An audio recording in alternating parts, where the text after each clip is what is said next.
Chapter 4805. Granny Feng looked at Yiqing Luo with gentle eyes. It's all thanks to little Mississippi. Yiqing Luo cupped her face with both hands. I'm not as good as Granny Feng said. It's all because little uncle wanted to confirm my identity, so he specially came back. That's also because of little Miss, the acting god emperor came back.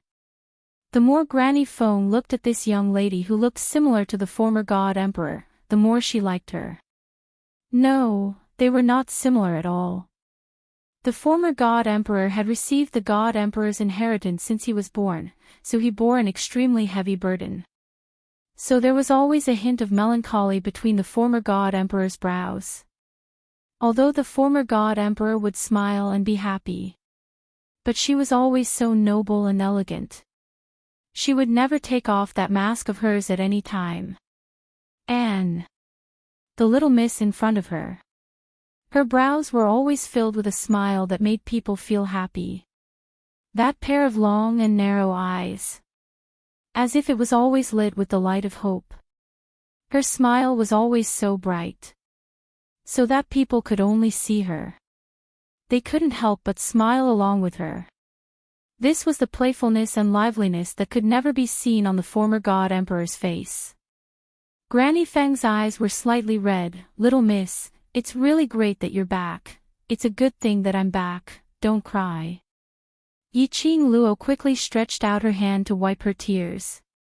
Just when she stretched out her hand, Yiqing Luo found that her palm was stained with black charcoal. Yiqing Luo, she immediately withdrew her hand. But, a light laugh came from the door. Feng family's patriarch had woken up and came over following the fragrance.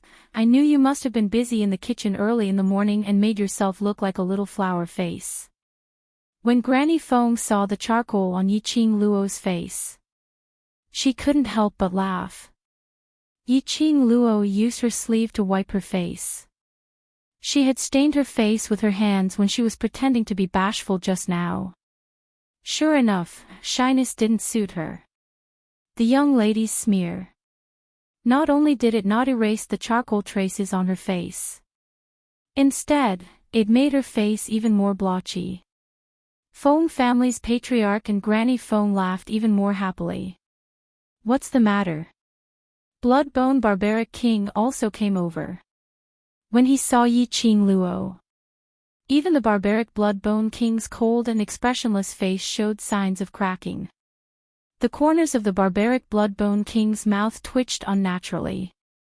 Yiqing Luo, all right. It could make everyone happy. So be it if you're ugly. Anyway, she was good-looking. Even if it was painted. Even that couldn't conceal her beauty. For the next few days, Yiqing Luo had been accompanying her maternal grandfather in the Feng residence.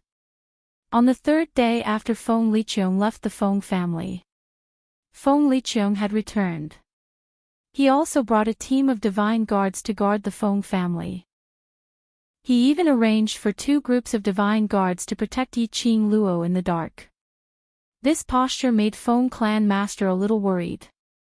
What's wrong? What happened? Someone wants to harm Xiao Luo.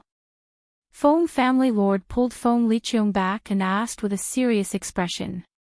Feng Liqiong's face congealed. There's no way to settle the matter with the 5 great aristocrats. It seems that someone has gotten the news of a mysterious lady appearing in the Feng family. And there's evidence that the death of the 5 great aristocrats' important members is related to our Feng family's mysterious lady, Xiao Luo. He paused for a moment. With the Divine Guards and Divine Guards' Dark Team's protection, Father, you don't need to worry. Yiqing Luo didn't have much change in her emotions. After Feng Liqiong finished speaking, she curled her pink lips and said. Chapter 4806. Uncle, why not? I go back to the lower realm first. Feng Liqiong's eyes congealed slightly. Not waiting for him to speak, Feng family patriarch stopped her. No. If those people chase you to the lower realm, how can they protect you? They won't expect me to be in the lower realm. Yiqing Luo analyzed the pros and cons. They have their eyes on the Feng family. If I am in the lower realm, it will be safer, isn't it?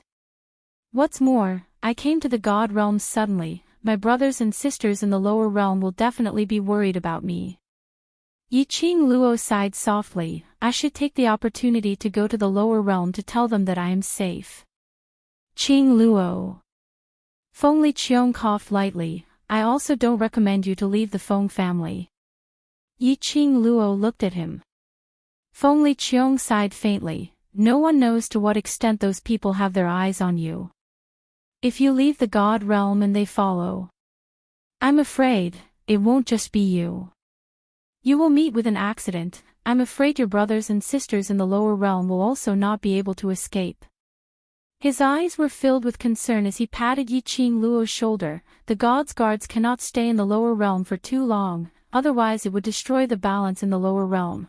So uncle is unable to let the God's guards accompany you back to the lower realm. The light in Yiqing Luo's eyes dimmed slightly. Feng family patriarch comforted her with heartache. Little Luo, wait for your uncle to settle the matter, then find a chance to meet your friends. Yiqing Luo pursed her pink lips. I know. I don't want them to get hurt because of me. Feng Liqiong was also distressed. Don't worry, uncle will not let the 5 aristocrats ride on your head. Uncle must make them give an explanation for this matter. I believe you. Yiqing Luo's eyes were filled with trust. Her burning gaze looked at Feng Liqiong and Feng family patriarch, then nodded at them. I know. Grandfather and little uncle are doing this for my sake. Feng family patriarch was even more distressed. Yiqing Luo looked at Bloodbone Barbarian King, suddenly stretched out her hand and held his wrist. Uncle Bone, I have a request. The barbaric Bloodbone King stared at the fair and slender little hand on his wrist and was a little stunned. What? Uncle Bone, help me make a trip down to the lower realm and tell them about my news, so that they can be assured, all right? Yiqing Luo's charming eyes were filled with hope. The Bloodbone Barbaric King frowned. No. This god promised Feng Gu to protect you. Yiqing Luo's face collapsed as she spoke in a slightly coquettish tone as she hugged Bloodbone Barbaric King's arm and shook it. Uncle Bone, the only person I trust the most is you. Moreover, the World Group's brothers all know you. Go and tell them, the credibility will be higher. She raised her head and continued, I'm at the Feng Manor. Zhou Mo reminds you, please add me to your collection after reading it. Read it again. It's easier to read it later. I'm not going anywhere. With Grandpa by my side and little uncle protecting me, what are you worried about?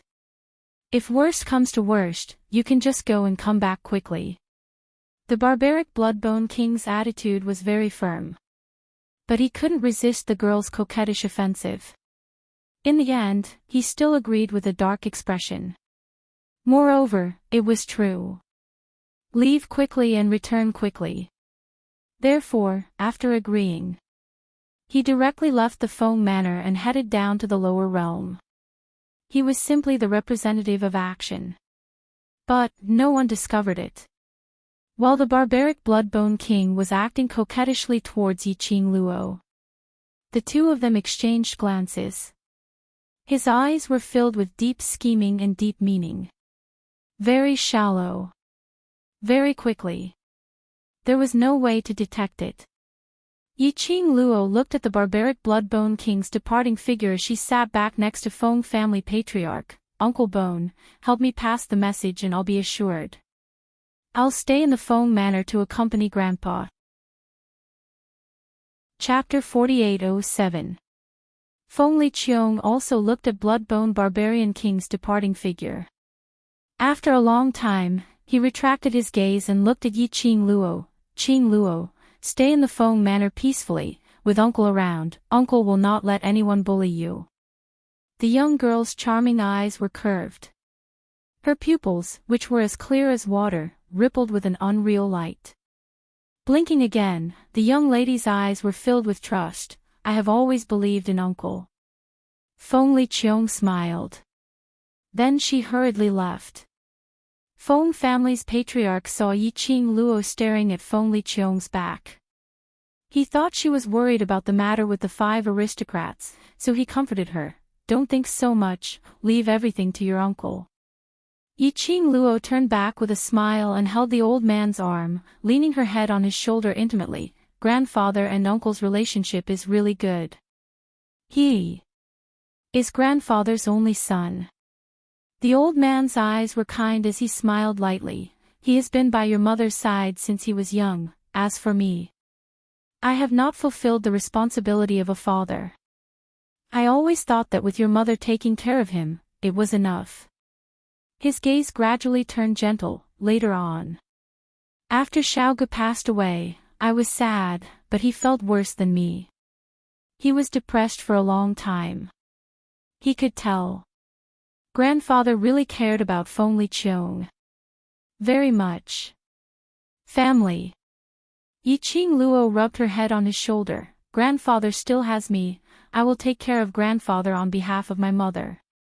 Feng family's patriarch smiled and touched her head. My biggest wish is for you to live peacefully. Night. Yiqing Luo had just coaxed grandfather to sleep and returned to her own room. But hadn't even warmed up yet. Urgent footsteps were heard outside the door. Following that, Feng Liqiong rushed over with a serious face. Qing Luo. I've caught the black-clothed man who killed the important members of the 5 noble families. Yiqing Luo's gaze was fixed on him for a while. Under the moonlight, that pair of glass-like pupils seemed to be covered with a layer of thick black fog. Feng Liqiong inexplicably felt flustered. He frowned and tried to call out, Qing Luo. Uncle. The young lady's clear voice, with a unique coquettish tone. She stood up. The moonlight poured down. Her fiery red dress seemed to be plated with a layer of silver light. It made the young girl look like a moonlight goddess stepping on the moon. Holy and elegant, unattainable. Feng Liqiong didn't know if she was imagining things. Why do I feel like tonight's Yiqing Luo was a little strange? However, he couldn't tell what was strange about it. In the next moment, the young girl was already in front of him. Her beautiful face was reflected in his eyes at close range. Then, little uncle, is my suspicion cleared? Feng Liqiong calmed herself down. Didn't you say that you saw that man in black? Uncle wants to invite you to take a look to see if it's that black-robed man, in case there's an imposter in the dark. He paused for a moment before explaining, according to what you said, that black-clothed man is strong enough to kill 5 important members of the 5 great aristocratic families. He shouldn't be easily captured by us, so, Yiqing Luo nodded, sure. The girl's reply was rather decisive. Her belly full of persuasion was swallowed back. Feng Liqiong was slightly stunned and immediately gave a smile. Qing Luo, don't worry, uncle will definitely protect you. Chapter 4808. Feng Liqiong hurriedly said, then let's go. Yiqing Luo walked out of the room and closed the door. Suddenly, as if she had thought of something, she smiled at Feng Liqiong. It's already so late, I should greet grandfather. Father should be asleep already. Don't wake him up. Feng Liqiong smiled. Go and identify it. Uncle will send you back immediately. It won't take long. Yiqing Luo's exquisite brows didn't reveal much emotion. She didn't resist at all, and obediently followed behind Feng Liqiong. Once they left the Phoenix Mansion, a horse carriage was waiting outside. Yiqing Luo boarded the carriage. The curtains of the carriage fell. It was pitch black in front of him. The carriage sped forward at a high speed, but there was no wind. Yiqing Luo straightened up slightly and stretched out her fingers to lift the curtains of the carriage. However, the 2 curtains of the car window were tightly sealed. Yiqing Luo nodded her head in interest. In the darkness, that pair of shimmering eyes was even more resplendent than before. She leaned back. Her expression was calm and indifferent. However, her pink and tender lips parted slightly as she spoke in a gentle voice. "Little uncle, why does it seem like the curtain of my carriage is sealed shut?" Feng Liqiong's voice could be heard from outside the carriage. "It's very windy outside, be careful not to catch a cold." "Don't worry, uncle will always be by your side." Yiqing Luo responded and didn't say another word. About half an hour passed. The carriage gradually came to a halt. The curtains of the carriage were lifted. Feng Liqiong came over to support Yiqing Luo. After jumping off the carriage, Yiqing Luo discovered that this was an extremely desolate cage land. From the looks of it, it should be a place specially used to imprison the sinners of the god world. The air was filled with a thick, bloody and cold aura. "Don't be afraid. Uncle is here." Feng Liqiong saw Yiqing Luo sizing up the surroundings and gave her an amiable smile. "Uncle is in charge of this place, no one can hurt you." Yiqing Luo's eyes were filled with trust as she nodded her head vigorously. "I know, uncle will protect me." Feng Liqiong led her into the cell. Along the way, they could hear countless heart-wrenching screams. Some were insulting, some were fearful, some were begging for mercy, and so on.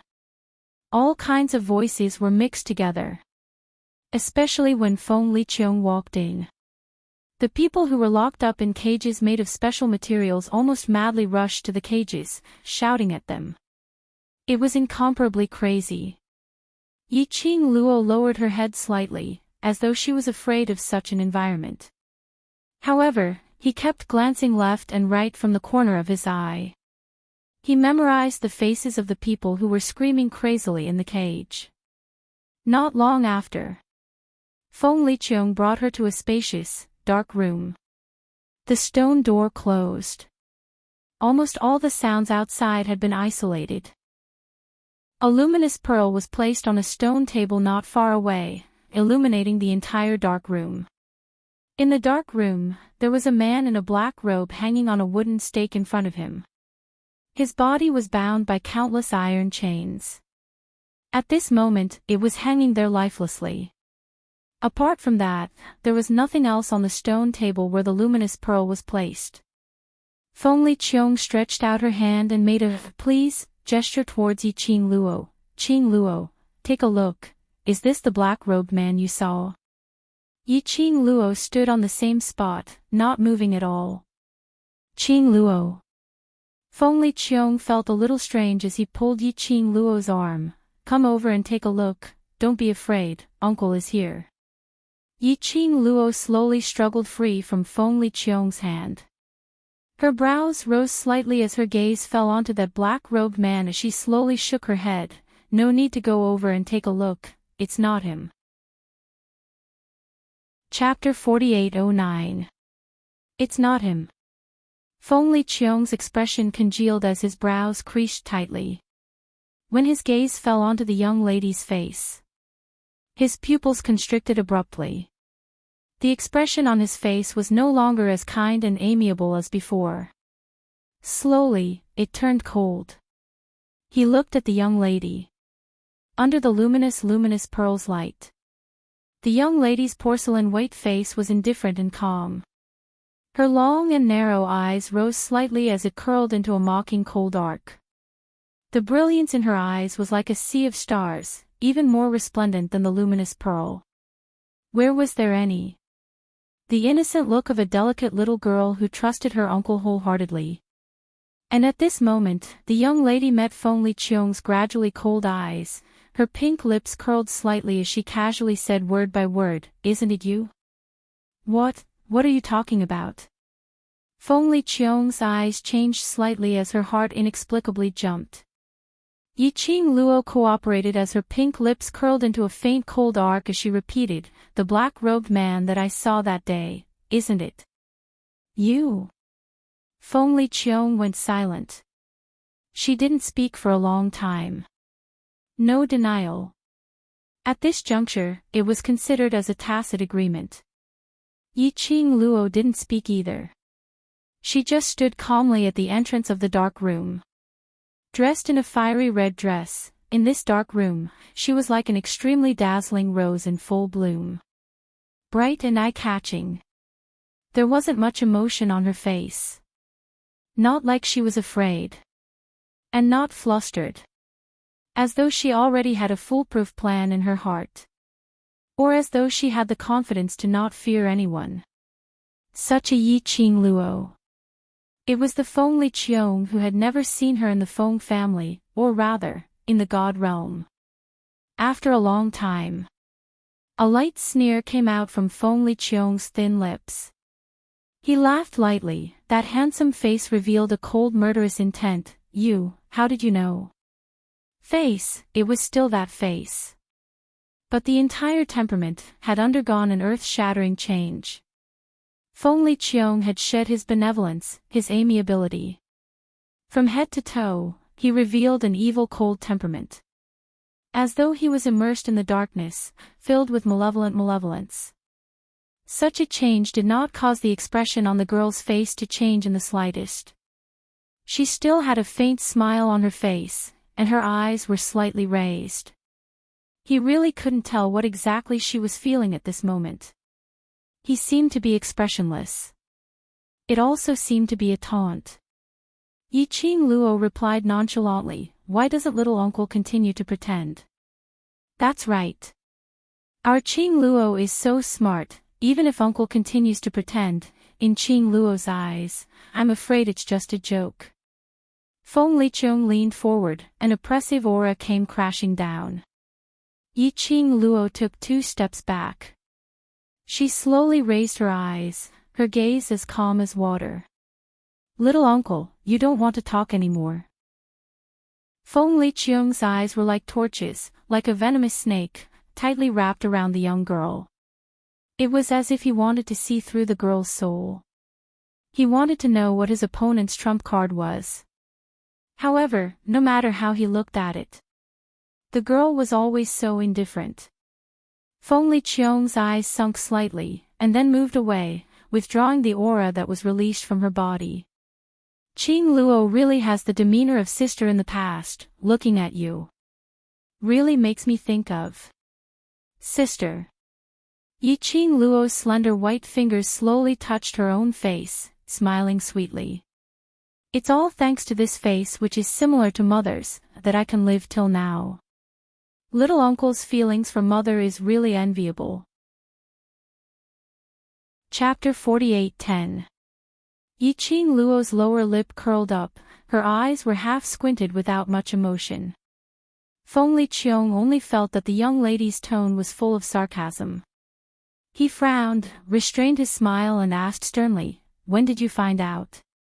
Yi-Ching Luo's fingertips slid to her chin and gently knocked on it, with a calm look. "It seems.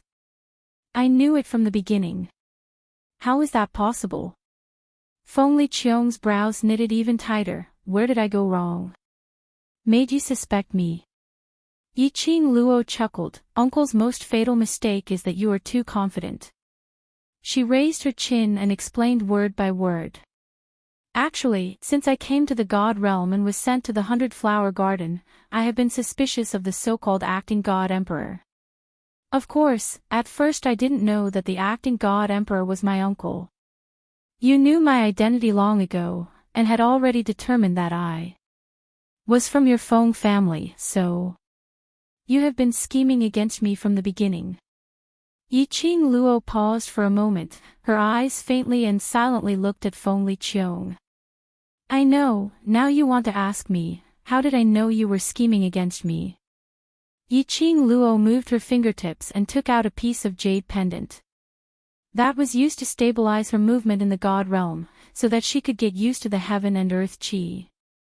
How could an acting God Emperor not know that I, a person from the lower realm, will fall into a coma when I reach the God realm? Then he handed me over to a God realm playboy, Ji Wuhua. Because the acting God Emperor was very clear that Ji Wuhua would definitely stand on the acting God Emperor's point of view and send me to the safest 100-Flower Garden.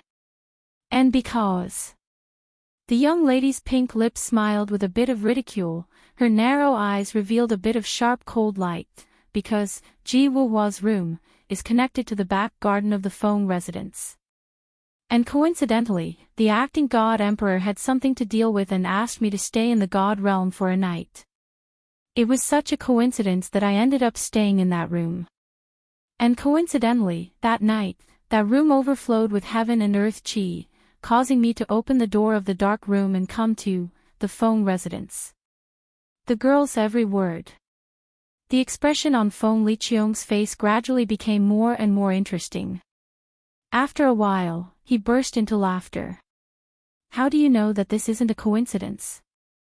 Although everyone in the 100 Garden is Ji Wuhua's harem, it's impossible for no one to cultivate the profound rank, so, this room is so rich in heaven and earth spirit qi, how could a profound practitioner not discover this place? Yiqing Luo indifferently tilted her head, so, I can only say that all these designs and plans, the purpose is to let me return to the Feng family. After that, when I was kidnapped by the 5 aristocratic families, I could roughly guess that the person behind the scenes was the acting divine emperor. I didn't expose him because I wanted to figure out the purpose of the acting divine emperor. Therefore, when you appeared at the exit in a black robe, I already knew that you were the acting divine emperor. When Yiqing Luo said this, she paused slightly. She chuckled softly, then, in the Feng manner, you appeared. Yiqing Luo's pink lips lightly spat out a few words. The acting divine emperor, my uncle, wanted to get my trust, to let me believe you unconditionally.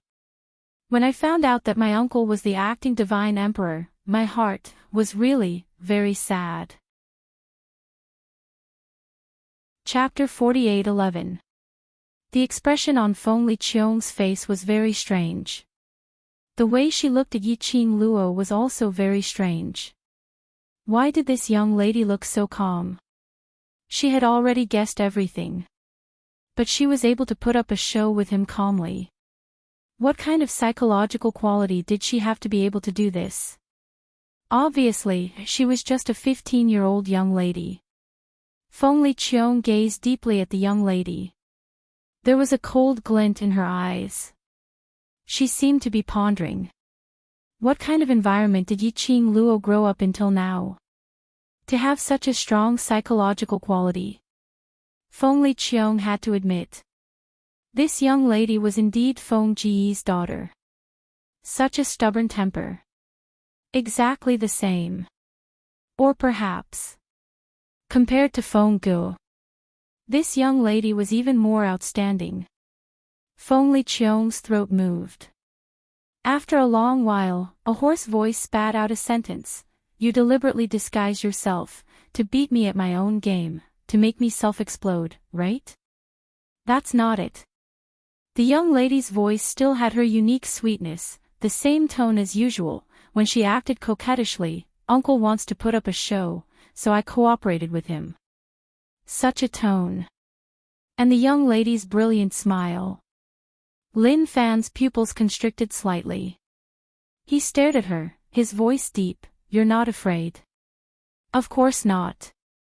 Yiqing Luo shook her head smilingly. You are my uncle, and you will not really hurt me. Why should I be afraid? Feng Liqiong laughed. How can you be sure that I will not hurt you? Yiqing Luo's slender fingers touched her chin, replying seriously, because uncle cares about grandfather. It wasn't easy for grandfather to find me. If I'm injured or something happens to me, it will definitely be a huge blow to grandfather. She smiled, her eyes curved, so uncle can't bear to see grandfather sad. Ha! The young lady's analysis made Feng Liqiong couldn't help but snort lightly. You're quite sure? Of course. I have my own trump card. Yiqing Luo was still smiling. Feng Liqiong raised her brows. Trump card. Naturally, I can't bet everything on little uncle's feelings for grandfather. I can't bet on little uncle's humanity. Yiqing Luo's words were very direct. Of course I have my own trump card. If little uncle loses his humanity, wouldn't I be in danger? Feng Liqiong laughed again, as she stared at Yiqing Luo's gaze, filled with a probing and sizing expression. what's your trump card? If I tell you now, it won't be called a trump card anymore. Yiqing Luo casually waved her hand. Under the bright light of the luminous pearl, the young lady's beauty had a hazy charm. Feng Liqiang's eyes were deep and unblinking as she stared at her. He seemed to be thinking about something. Yiqing Luo crossed her arms in front of her chest again. Now, little uncle can tell me your motive.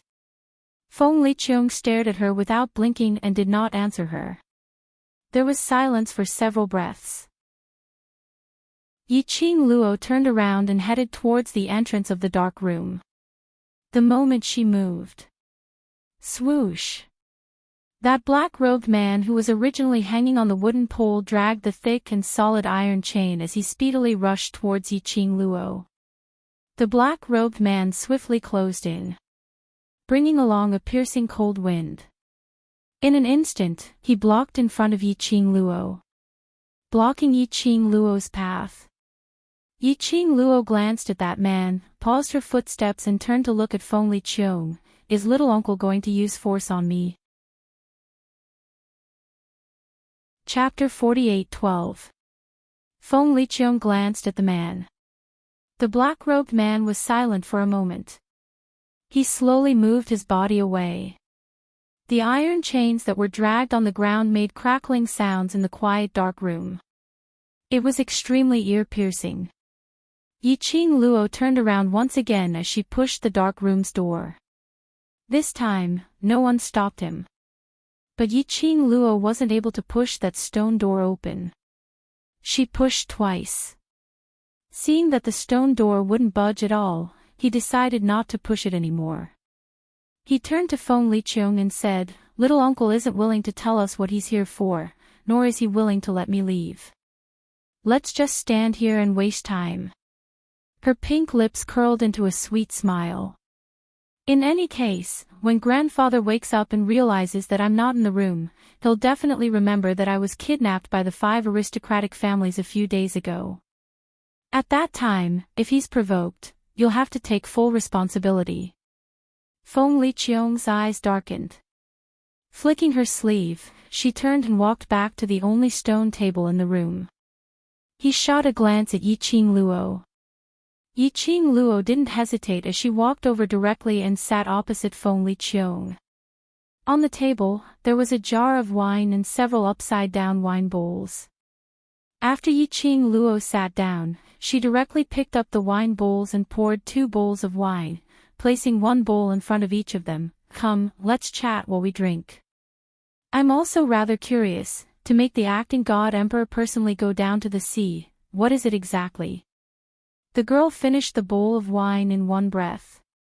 She was so forthright that she didn't seem like a woman at all. Feng Liqiang held the bowl of wine in her hand and remained motionless. "Aren't you afraid that the wine is poisoned? If it was poisonous, you would have stopped me long ago." Yiqing Luo poured another bowl of wine. "If little uncle wants to kill me, there are plenty of opportunities, there's no need to go through so much trouble." Feng Liqiang chuckled again.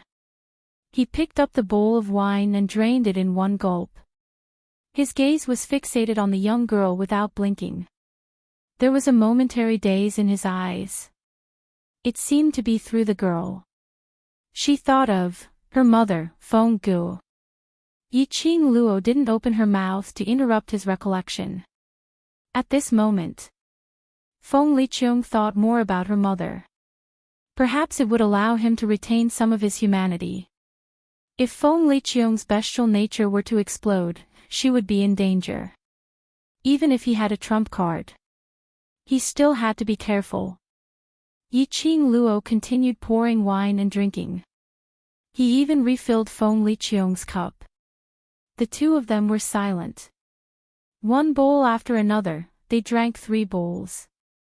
Feng Liqiang then put down the wine bowl. "Qing Luo is so smart, you should have guessed my motive, isn't that so?" "This? I really can't guess." The young girl shook her head and propped up her chin with one hand. "Little uncle thinks too highly of me. There are things that I can't guess." Feng Liqiang's gaze was fixed on the young girl's. He did not beat around the bush and stated his purpose word by word. Feng. Chia. Shen. Bao. This answer. It was unexpected, but it was also expected. After all, the reason why the 5 great nobles and the black-robed man, Feng Liqiong, had gone through so much trouble was for the so-called treasure of the Feng family. But, it was unexpected because Feng Liqiong was a member of the Feng family. She should also know that the so-called Feng family's treasure was just a rumor. However, Feng Liqiong truly believed in the existence of the Feng family's treasure. Then, there was only one reason. Grandfather also lied to her. Or perhaps, the Feng family's treasure really existed. But even grandfather himself didn't know about it. Otherwise Feng Liqiong wouldn't have schemed in such a way just for a so-called treasure. Chapter 48:13. Yiqing Luo's thoughts whirled around. But he said, didn't grandfather say that this is just a rumor of the Feng family? As a Feng family member, you actually believe in such a rumor? Feng Liqiong's gaze sunk. Do you really think that's just a rumor? He scoffed lightly. The fingers holding the wine cup tightened slightly. There's no smoke without fire. If the Feng family is really clean, then there wouldn't be such a rumor. He picked up the wine jar and filled the bowl to the brim. But, he wasn't in a hurry to drink, but stared at Yiqing Luo faintly. The Feng family has a treasure, and that treasure, only you can find it. Yiqing Luo raised her brows, as she carefully thought over every word that Feng Liqiong said. She squinted her eyes slightly. An undetectable glint flashed past her eyes. Uncle, why do you say so? She asked. Feng Liqiong lifted the wine cup, placed it to his lips, and said word by word, because you are my sister's daughter. When her words fell, he drank the wine, in one gulp. Immediately, it fell heavily onto the stone table. The wine cup and the stone table made a loud collision sound.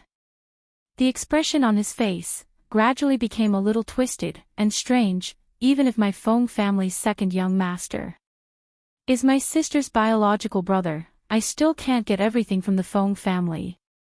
She thinks of you in everything about you. Feng Liqiong suddenly hammered the stone table heavily. The expression on his face became violent. Obviously, you are just a bastard. A bastard whose father doesn't even know who he is. What right do you have to get her approval? That treasure, only you know. Sister must have told you the whereabouts of the treasure. Qing Luo, this is what you owe uncle. Quick, tell uncle the whereabouts of the treasure, and compensate uncle. He muttered softly, as if he was possessed by a demon. Such a crazy side. She had completely lost her usual kind and elegant demeanor. Yiqing Luo didn't move, nor did she have any intention to be afraid. She just sat there quietly, allowing Feng Liqiong to vent his anger. But, on the surface, she looked so calm and indifferent. But in her heart, it was already a storm. Bastard, these 2 words, pierced deeply into Yiqing Luo's heart. From the memories of the blood-bone barbarian king, Yiqing Luo could probably imagine her mother's melodramatic love story. His mother got pregnant before marriage. Not long after she was born, she encountered a dangerous situation. He had no choice but to hand her over to the care of the blood-bone barbarian king. From the start to the end, Yiqing Luo had not seen where her so-called father was. Why, Feng Liqiong was certain that the Feng family had that treasure. And the whereabouts of the treasure must be with her. Also, what do you mean by compensation? What did she owe him? Qing Luo. Suddenly, Feng Liqiong grabbed Yiqing Luo's arm with both her hands, as she stared at her with a crazed gaze. Uncle doesn't have any other requests, as long as you tell uncle the whereabouts of the Feng family's treasures. Everything that we have can return to how it was originally. We can pretend that nothing has happened. You are still my adorable and ignorant Qing Luo, and I will still be your little uncle. The grip on his shoulder was a little heavy. Yi Qing Luo frowned slightly, but didn't struggle free, only replying in a serious tone, I don't know what you're talking about. Perhaps it was the words, don't know, that agitated him. Feng Liqiong suddenly stood up. The expression on his face revealed a sinister viciousness. Qing Luo, uncle doesn't want to use brute force on you. Chapter 48:14. Yi Qing Luo pursed her lips as her eyes met Feng Liqiong's crazed gaze without blinking.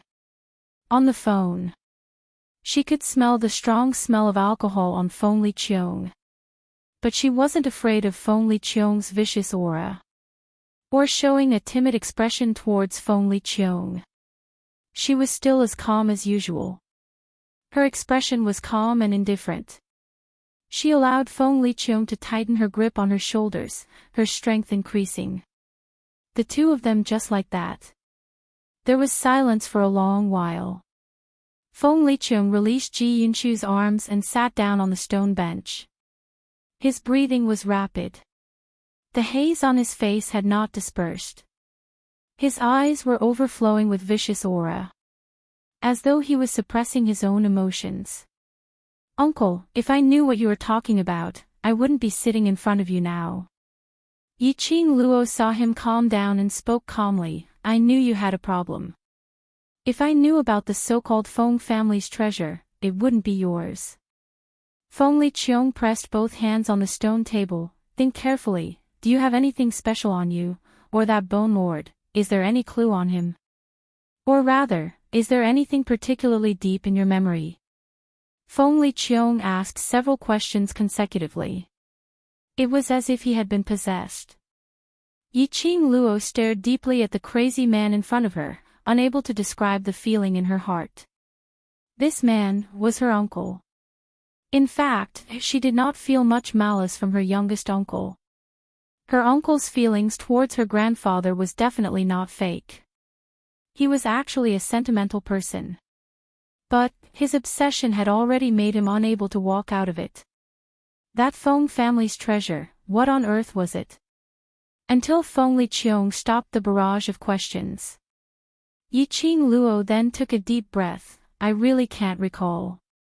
Perhaps the last hope had been shattered. Feng Liqiong let out a sudden roar. His hands suddenly scattered the wine jars and bowls on the table onto the ground. He was like a raging beast, roaring with the anger in his heart. You don't know, how could you not know that woman, the person she cares about the most is that beast in human form, even if you are that beast's child, she would still care about you. When that woman died, all she thought about was that you had arranged everything for you, but she never thought about me, never. Feng Liqiong's voice was hoarse as she howled in anger. His eyes were scarlet red as he stared fiercely at Yi Qing Luo. It was as if he was going to destroy the world. A sinister murderous aura burst forth. Obviously. I am the person closest to her. I am the person with the highest talent. Why can't everything be mine? Why should I take care of you for her? That beast with a human face, the daughter of the enemy who killed my Feng family. She treasured you so much. She left everything to you. How could she not leave the opportunity of the Divine Emperor's inheritance to you? You must know where the Feng family's treasure is. You must know the Divine Emperor's inheritance. Feng Liqiong suddenly dashed towards Yi Qing Luo. One hand clasped onto Yi Qing Luo's neck.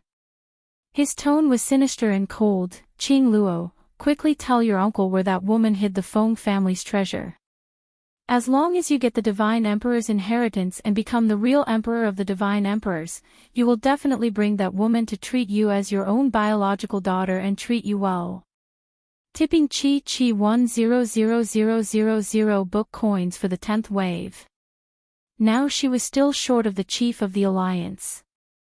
End of this chapter. 7th Young Miss, Overlord, please be gentler. Chapter 48:15. Feng Liqiang had used quite a bit of strength. Yiqing Luo's neck felt a little painful. The two of them were very close. Yiqing Luo could clearly see the frenzied whirlpool in Feng Liqiang's eyes, as though it was going to swallow up all his rationality. Yiqing Luo frowned slightly. She slowly lifted her fair hand and placed it on the back of the hand on her neck. These hands. Before today, it was full of tolerance and warmth. But at this moment, there was a thin layer of sweat on it. You must know, the Feng family's treasure. You must know. That woman loved that beast so much. You're that person's daughter, there's no way she wouldn't tell you. The more Feng Liqiang spoke, the more deranged she became. He tightened his grip on the young girl's neck. I know. Could it be that that beast also looked for you? That beast, he didn't want you to tell me, right? Yiqing Luo's face turned slightly red. She tugged at Feng Liqiang's hand and frowned, little uncle. Calm down. The words squeezed out from between his teeth with great difficulty. But Feng Liqiang couldn't hear it. Feng Liqiang seemed to have fallen into a trance. His eyes were filled with murderous intent. As though he had seen someone through Yiqing Luo. A certain person whom he hated the most. Yiqing Luo's pink lips pursed tightly. Just as Feng Liqiang was about to go crazy and try to strangle her to death. She raised her slender, white fingers. A flaming red fan spun from the girl's fingertips. The feather fan pressed against Feng Liqiang's chest. In the meantime, bang. There was a deafening noise. The stone door of the secret room was blasted open. A group of more than 30 people rushed in. The person who was supposed to head to the lower realm to pass on Yiqing Luo's message, blood, bone, barbarian, king. Then, it was a team of Feng family's secret guards. Then, the elderly master of the Feng family walked in step by step with the help of Granny Feng. After seeing the situation in the dark room, Patriarch Feng's face suddenly turned pale. At this moment, Feng Liqiang was still clutching Yiqing Luo's neck. The ferocious expression on his face had yet to fade. That look seemed as though he wanted to kill Yiqing Luo. Patriarch Feng shouted angrily, Feng Liqiang. What are you doing? This angry roar. Feng Liqiang shuddered and came back to her senses. Something pressed against his chest, and he felt a cold sensation. He lowered his eyes. He saw the girl's feather fan. Before he could say anything. Feng Liqiang felt her body go limp. His hand slipped away from the young girl's neck and softly fell to the ground. His face was aghast as he struggled to raise his hands and prop himself up. But the feeling of powerlessness in his body made him unable to even move his body. Feng Liqiang's heart skipped a beat. What did you do to me? He will become like this. It must have something to do with the young girl's knock on his chest just now. Yiqing Luo retreated backwards as she raised her hand to support her neck.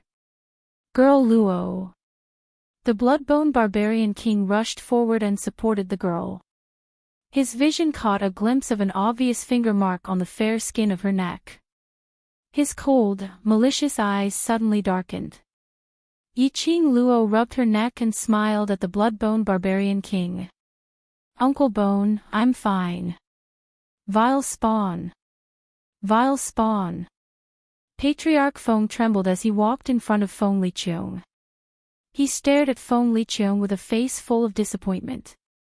6. Friends who read books, you can search Blue Chinese language website, and you will find this site in the first instance.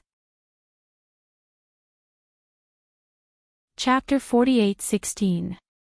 Feng Liqiang fell limply onto the ground. Her eyes went past Patriarch Feng and stared at Yiqing Luo. Seemingly unable to understand. Why did she fall into Yiqing Luo's trap? You vile creature. Why are you still staring at little Luo? Patriarch Feng was infuriated as he lifted his leg to kick Feng Liqiong. How can you be an uncle?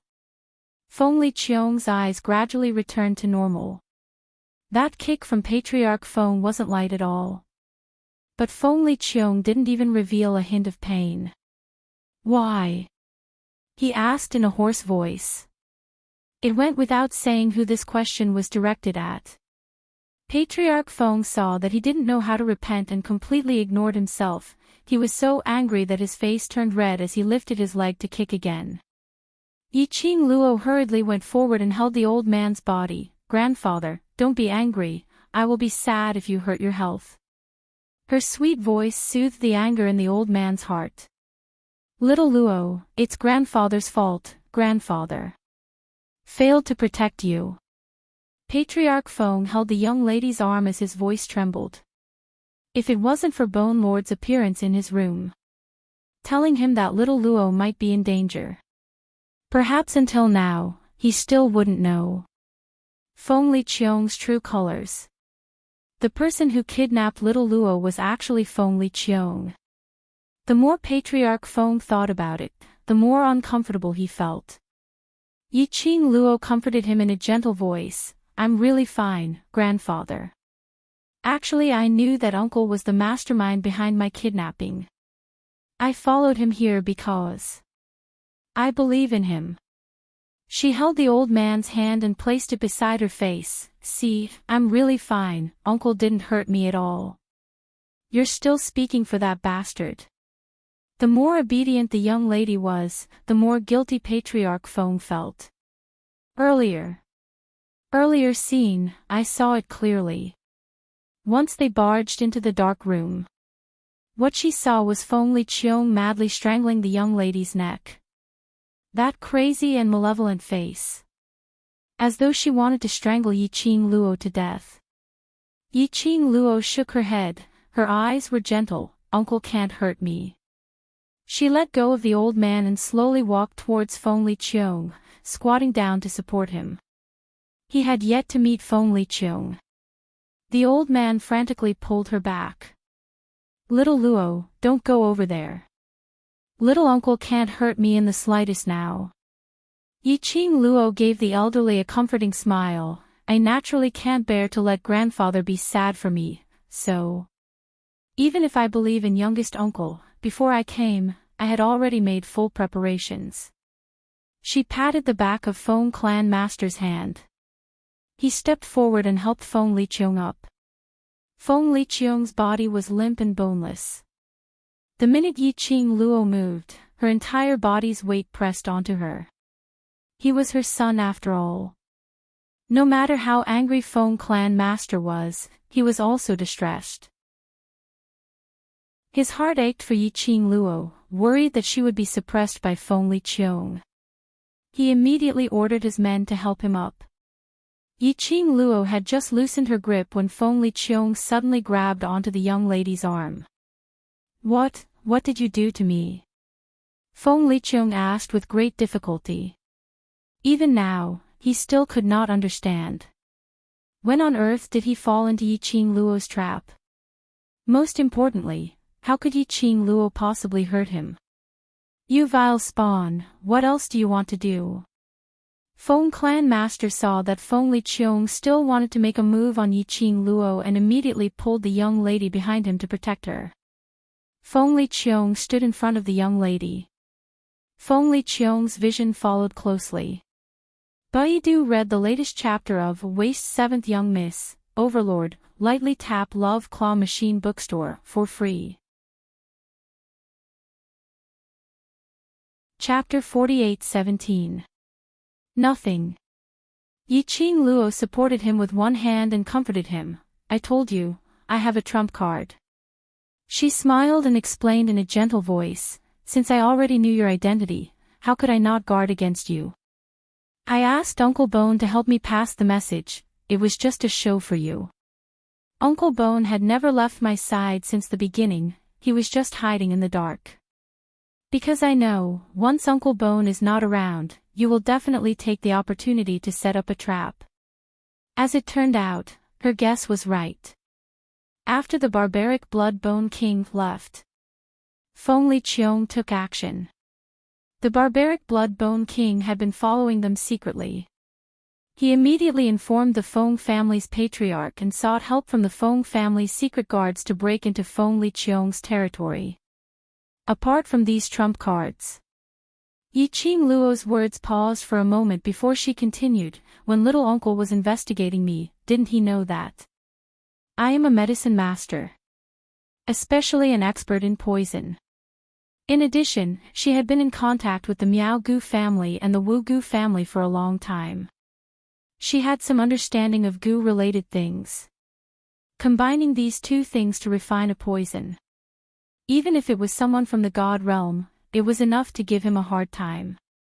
When did you? After being poisoned, he actually didn't feel it at all. Yiqing Luo's long and narrow eyes curved slightly. Just when I suggested to return to the lower realm. She tilted her head. Because there were so many people and you weren't on guard against me, it was actually very easy to poison you. That poison didn't take effect immediately. It needed to be stimulated through a certain acupuncture point. Just now, when Feng Liqiong was strangling his neck, she took the glower flame fan and knocked on Feng Liqiong's chest. It stimulated Feng Liqiong's poison. Fortunately you knew. Feng Liqiong didn't blame Yiqing Luo at all. Instead, he heaved a sigh of relief. If it wasn't for his granddaughter who already knew Feng Liqiong's motive. If he hadn't arrived in time. This granddaughter he had finally found, wouldn't it be? Feng Liqiong didn't even dare to think about it. Yiqing Luo's eyes curved as she smiled lightly. I'm mother's daughter, grandfather must believe in me. Looking at the girl in front of him, who had clearly experienced such a dangerous and heart-wrenching thing, at this moment, was smiling sweetly and softly comforting his emotions. She looked so obedient. Feng clan mistress couldn't help but soften her heart a little. He heaved a long sigh as he gently held Yiqing Luo's hand. His emotions had also calmed down as he looked at Feng Liqiong. You on earth, why did you do this? Feng Liqiong was helped to sit on a stone bench at the side. His body was still weak and powerless. His face was pale. However, that pair of slightly crazed and ruthless eyes did not lose the slightest bit of dignity. The power of the acting divine emperor caused the surrounding air to freeze.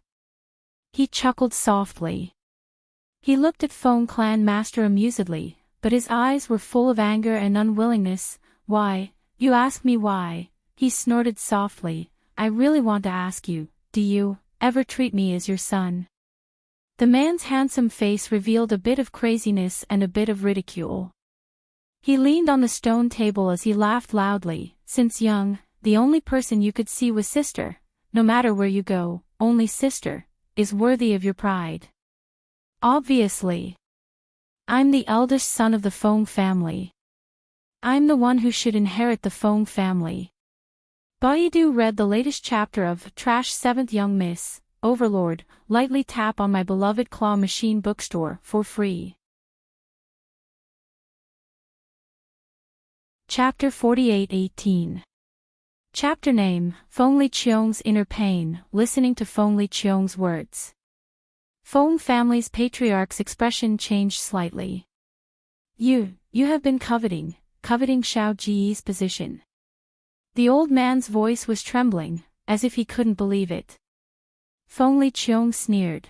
What do you mean coveting? That should be my position. My talent is not worse than my sister. Why can she get the God Emperor's inheritance, while I am isolated? Feng Liqiong smiled, both hands on the stone table, and raised his head. The position of the God Emperor should belong to me. Feng Liqiong was shocked. He couldn't imagine that his own son had been coveting the position of the God Emperor. Feng family patriarch, your sister. She is so good to you, everything you have is taught by her. How can you think of her like this? Ha! Feng Liqiong couldn't help but sneer at this point. He stared at Feng family patriarch. laughing coldly and sarcastically. She taught me. She is obviously afraid of my talent, afraid that I will take away the position that belongs to her. So she deliberately suppressed all my talent. We are both children of the Feng family. My talent, my strength, is obviously more suitable than her to become the God Emperor. But in the end, the person who was chosen by the God Emperor is her. It's her. She used some insidious and cunning method to make me lose the chance to become the God Emperor. You. Feng family patriarch clutched his chest, breathing rapidly.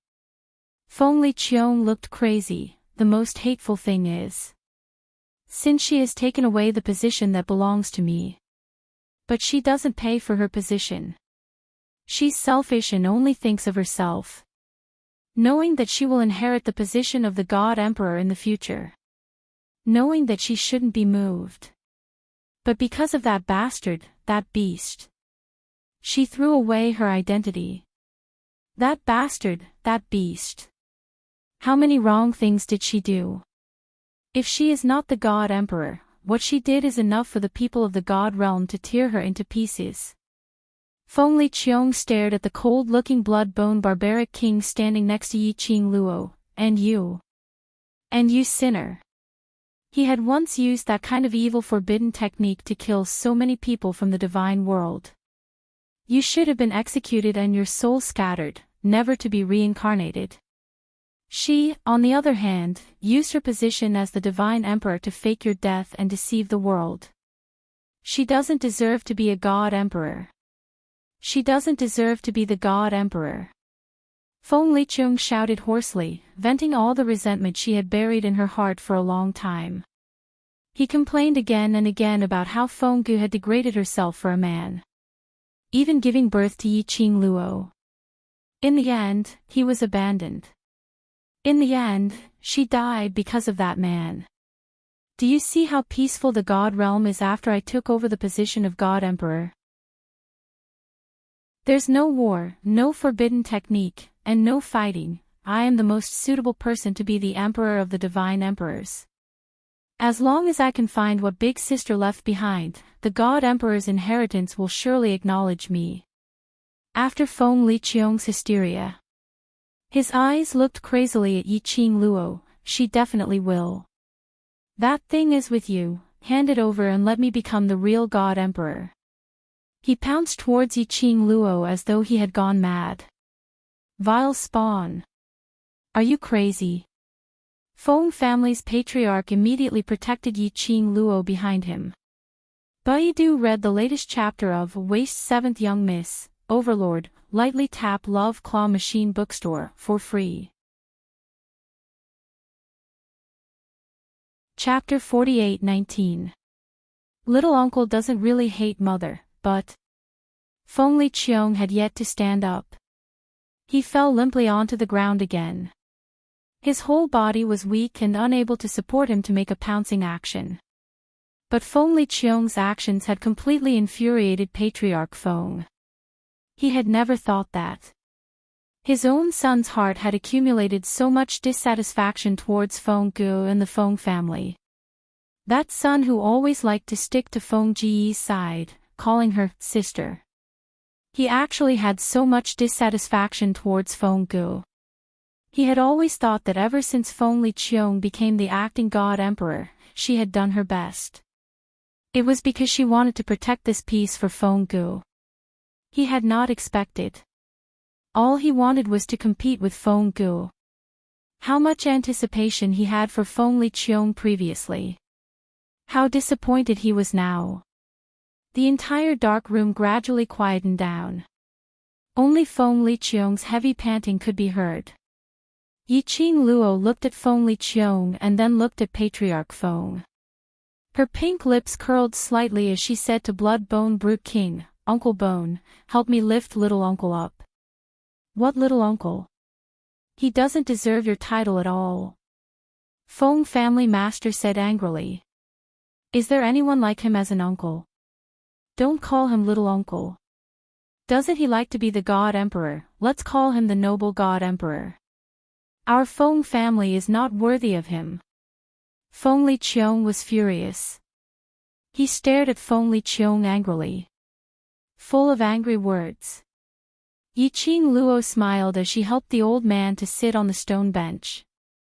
Feng Liqiong also sat opposite them under Bloodbone Brute King's help. Feng Liqiong sat down and stared angrily at Feng Liqiong as he turned his head away, not wanting to look at this son of his. Yiqing Luo patted the back of Feng Liqiong's hand lightly as her long and narrow eyes rippled with a faint light. Her pink lips curved upwards and there wasn't any trace of displeasure after being schemed against and hated by Feng Liqiong. Her smile was very elegant. The curve of her eyes was like a blooming rose, full of flames. Actually, little uncle doesn't really hate mother that much. Her eyebrows were picturesque, gentle and tranquil. If little uncle really hated mother, he wouldn't have remembered every detail of mother so clearly after such a long time. The girl's voice was soft and emotionless. However, his words were so light and airy. It pierced deeply into Feng Liqiong's heart. What little uncle is angry about is not that mother snatched the throne of the divine emperor but didn't pay for it. But little uncle is angering mother because she doesn't know how to love herself. The girl's hand followed the stone table and slowly rested on the back of Feng Liqiong's hand. That hand was very broad and very cold. He visibly stiffened when she touched him. Tight and tight, trying to avoid. But the girl's grip tightened. He didn't have the strength to break free. The girl's hand was very soft and small. It was the same when Feng Gu held his hand back then. Feng Liqiong stared at that fair little hand in a daze for a moment. Mother is crazy for love and uncle is actually more anxious than anyone else, more worried than anyone else. Yiqing Luo continued, the reason why uncle is so angry is because mother has experienced so many things, but she still didn't open her mouth to ask you for help. From Feng Liqiong's hysteria, Yiqing Luo could hear it. How could he hate Feng Gu for snatching the throne of the divine emperor? He was obviously angry at Feng Ji's wrong choice. Angry at Feng Gu for disregarding his own status and risking his life for love. Baidu read the latest chapter of Waste 7th Young Miss, Overlord, lightly tap Love Claw Machine Bookstore for free. Chapter 48:20. If you want to blame, you can only blame the human heart. What had Feng Gu done in the past? Yiqing Luo didn't know. But she had seen those scenes in the Bloodbone Barbaric King's memory. She could tell how much her mother liked that man, whom she should address as father. As an elder sister who had always taken good care of him and was always there for him. After Feng Gu had a lover, she had no way to maintain the balance between her lover and her brother. Naturally, she would lean towards her lover's side. So, Feng Liqiong's heart started to feel unbalanced. In his eyes, the high and mighty, fairy-like sister had become an ordinary woman. It was like the feeling of a person standing at the top had fallen into a devil. Especially, that man didn't treat Feng Gu well. To make Feng Liqiong call him a beast. He must be a determined scumbag. And the kind of scumbag who had no friends. Otherwise, the last scene that Yiqing Luo saw in the Bloodbone Barbaric King's memory would not have happened. Feng Gu passed the little Qing Luo to the Bloodbone Barbaric King, apparently to hide from something. After that, Feng Gu passed away. She had been maintaining the state of a baby. Until now. There must have been many things that she and the Bloodbone Barbaric King didn't know about. In Feng Liqiong's heart, Feng Gu was the symbol of beauty and perfection. And the appearance of that man had destroyed the god in his heart, toppling his faith. So that Extreme had become like this. He wanted to become the emperor of gods. Absolutely not because he thought that this position belonged to him. But he wanted to tell Feng Gu Her previous decision was wrong. Totally wrong. Everyone listened to Yiqing Luo's explanation for Feng Liqiong. Fell into a long silence. After some time, Patriarch Feng's hands trembled as he sighed helplessly. Doomed fate. Doomed fate. This is the Feng family's calamity, Feng family's difficulties. He took a deep breath as his murky old eyes were filled with endless helplessness. Blame me, blame me, blame me for giving birth to you in the Feng family, blame me. Once you were born, you were the focus of attention and the people schemed against you. Father. Feng Liqiong listened to the old man's trembling words. He hurriedly raised his head. There was no longer any trace of the malevolence and terror on his face.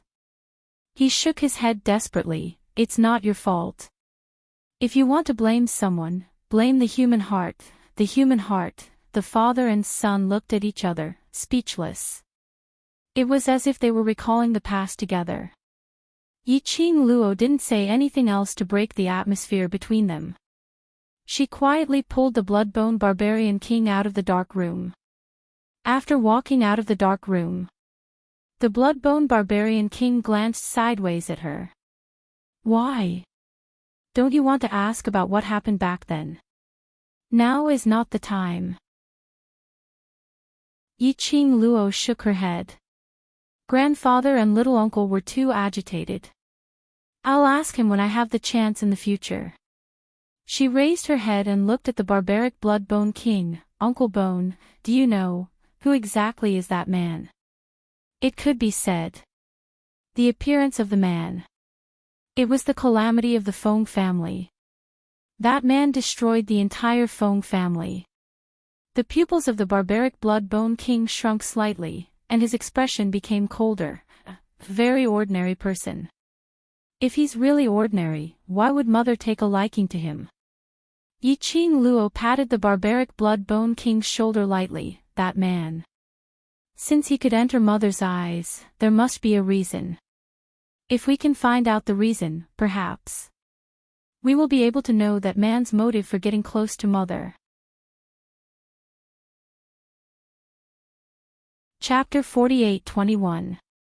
The only thing I can give you, purpose. Blood-bone barbaric king frowned. In his impression, that man, other than his face, was so ordinary that he couldn't be found even if he was thrown into the dust. Yiqing Luo tilted her head, as her eyes curved into a smile which didn't look like a smile. Do you think that an ordinary man would appear beside Mother who would always be surrounded by numerous secret guards, and make Mother remember him and fall in love with him? When Yiqing Luo said this, her long and narrow eyes drooped downwards as her pink lips curled into a cold arc. After creating so many troubles. Not only was he not affected at all, he was even able to leave unscathed under your eyelids. She chuckled softly. I don't believe that there's no ghost. Blood-bone barbaric king was stunned, the expression on his face congealed slightly. In the end, Feng Liqiong was carried back to the Feng family. Feng family patriarch didn't let Yiqing Luo detoxify Feng Liqiong. He was left lying there like a cripple. Yiqing Luo would visit Feng Liqiong's room from time to time every day. Feng Liqiong either ignored her or ridiculed her. Yiqing Luo wasn't angry. If it was someone else. Yiqing Luo definitely didn't have that kind of patience. Who asked the other party to be her uncle? What else could she do? Moreover, she was very clear about the reason why Feng Liqiong felt awkward whenever she saw her. The person Feng Liqiong hated the most was that beast who had ruined her sister. And she was that beast's daughter. Half of Yiqing Luo's blood flowed from Feng Ji's body. But the other half was that beast's blood. Whenever Yiqing Luo fell, Feng Liqiong would think of that man. In her heart, she hated her existence. Anne liked her existence. This kind of thing could only be smoothed over with time, so that Feng Liqiong could get used to her existence. Regarding the matter of the 5 great aristocrats being killed, Feng family patriarch used Feng Liqiong's illness as an excuse to take charge of this matter. Under Yiqing Luo's suggestion, improvements were made. She suppressed the 5 great aristocrats with harsh methods, and cleared the 5 great aristocrats of suspicion towards Yiqing Luo. She also took the opportunity to put Yiqing Luo's identity in the light. Of course, Feng family patriarch didn't point out that Yiqing Luo was the daughter of the former god emperor. She only announced to the public that she was Feng Liqiong's adopted daughter. After all, it had been too long. If there was a daughter of the former god emperor, it would easily cause a storm in the god realm. Other nobles or civilians, whether it was true or false, they naturally listened to Feng clan master's words and kept it in mind. Because the 5 great aristocrats had misunderstood that Yiqing Luo was related to the death of their important members, family patriarch doted on Feng love. So he volunteered to hold a recognition ceremony for Yiqing Luo. Feng family master also felt that he couldn't enter the Feng family as the real granddaughter of the Feng family. However, the reunion banquet was a must. Li Feng god Feng didn't said. Feng family. Yiqing Luo was stunned for a moment, then immediately raised her dimples and held Feng family's patriarch's arm. Grandfather, you don't have to be so troublesome. Even if there is no reunion banquet, I am still your granddaughter. I want to tell everyone in the god realm. You are one of us. Feng family patriarch Feng patted Yiqing Luo's hand. I know you don't want me to work hard, but I haven't been with you since you were young, nor did I give you anything. This is the only thing I can give you now. The old man's eyes were filled with love and warmth. Yiqing Luo saw it all. She pursed her lips and finally sighed, all right. Chapter 48-22. Sob sob sob, you're so vicious. Seeing that Yiqing Luo agreed, the old man went to prepare for the reunion banquet in satisfaction. Yiqing Luo stared at the old man's back as he left. It took her some time before she retracted her gaze. Just as she moved, she saw the expressionless blood-bone barbaric king standing behind her. Yiqing Luo's pink lips curled up as she went forward. Uncle Bone. Bloodbone barbaric king stared at the face which was exactly the same as Feng Ji's, as his eyes deepened. You really intend to return to the Feng family? This reunion banquet. Even if it was announced to the public that Feng Liqiong had only acknowledged a goddaughter. But it was also true that Yiqing Luo was completely bound to the Feng family. In the future, no matter where Yiqing Luo went, everything was related to the Feng family's name. There were advantages and disadvantages. Yiqing Luo understood the deeper meaning of Bloodbone Barbaric King's words. She nodded, her long and narrow eyes rippling with a very faint light. I don't want to disappoint you again. Feng Liqiong's matter. The blow to the Feng family's patriarch would be huge. Even if she explained to Feng Liqiong later on, it could be seen as because she had placed too much importance on it, so it became extreme. But it couldn't erase the things that Feng Liqiong had done in order to become the true sovereign of gods. Finally, there was something that could divert grandfather's attention. And it could make him happy. Yiqing Luo naturally had no reason to reject. It was just as she had said. No matter if there was this reunion banquet. She was Feng Ji's daughter, the Feng family's granddaughter.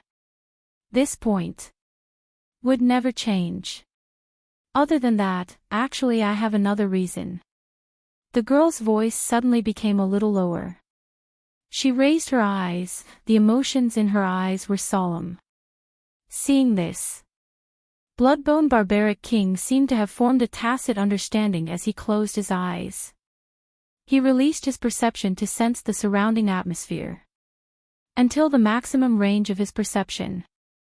Bloodbone Barbaric King then opened his eyes and nodded slightly at the young lady.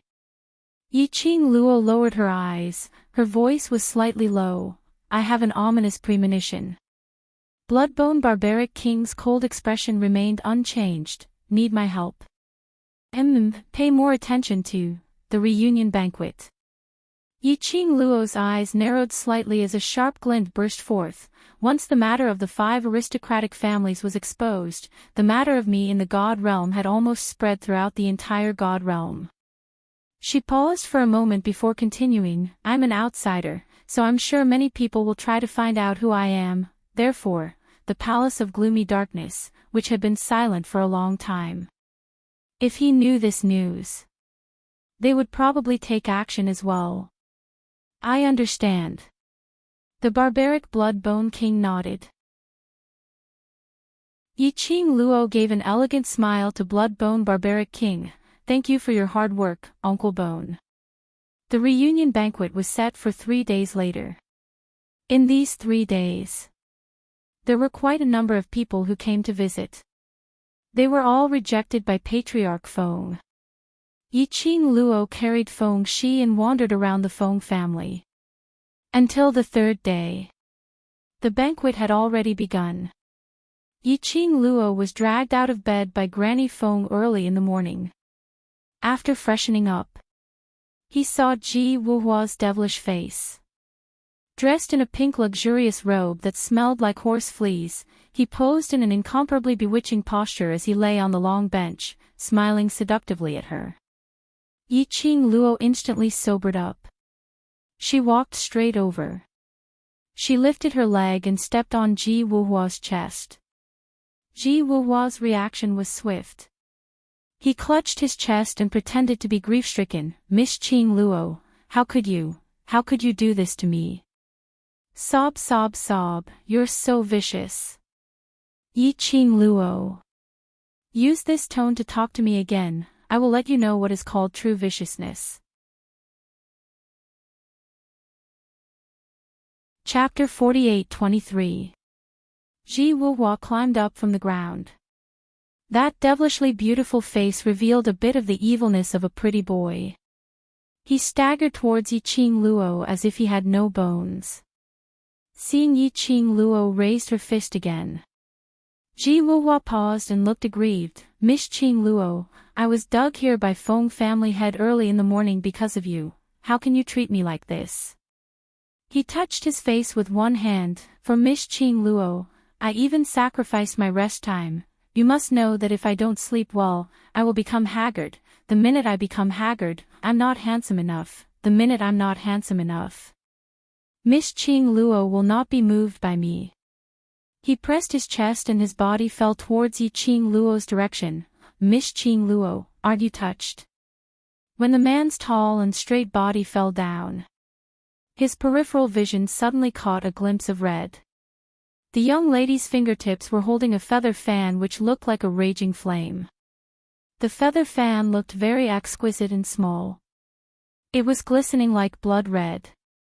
The young lady's fingers were as fair as jade.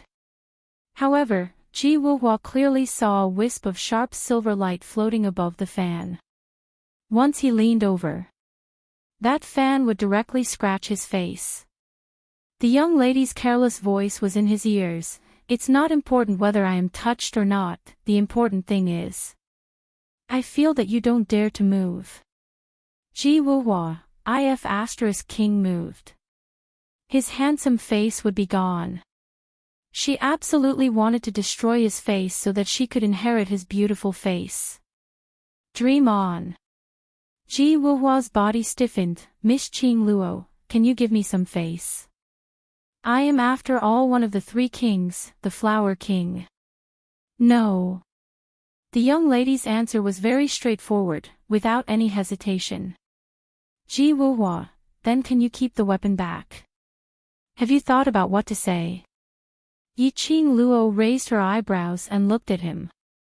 Ji Wuhua adjusted the expression on his face and pretended to be serious. Yiqing Luo snorted and kept the glower flame fan. Then, he sat down on a chair and said, Tell me, why did you come to my courtyard so early in the morning? Ji Wuhua withdrew his head and touched his face with one hand as he sat opposite Yiqing Luo. Miss Qing Luo, I've always been very curious. Look at me, I'm so good looking, why? Don't you like me? Yi Qing Luo. She felt that she'd better bring out her glower flame fan. This guy, there was no way to have a proper conversation. He watched as the girl's fingers moved, and the red feather fan slammed onto the table with great force. Ji Wuhua immediately sat up straight. Patriarch Feng asked me to help you disguise yourself.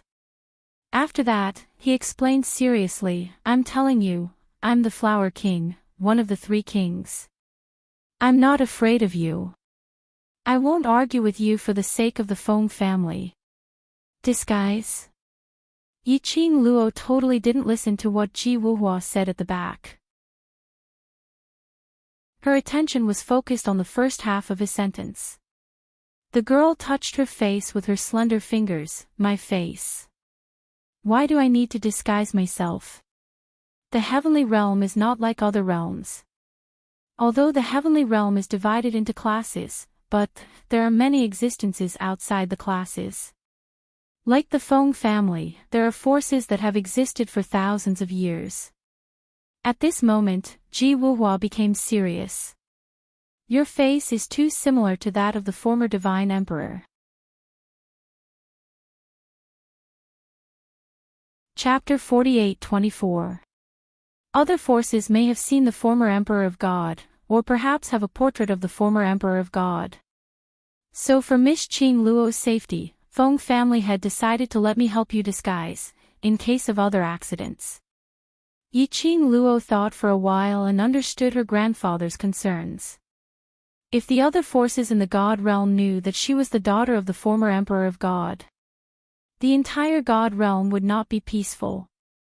Perhaps everyone would have to guess. This God realm was about to have a change of ownership.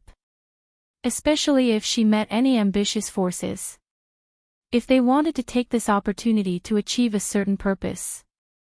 She was afraid that Yi Qing Luo would be in danger. After thinking about it, Yi Qing Luo also agreed to Ji Wuhua's request. Ji Wuhua looked at the young girl and thought for a long time before reluctantly agreeing to disguise. Miss Qing Luo, you have to know that the people who want to find me, Ji Wuhua, can go 1 round around the God realm. You should be laughing secretly now.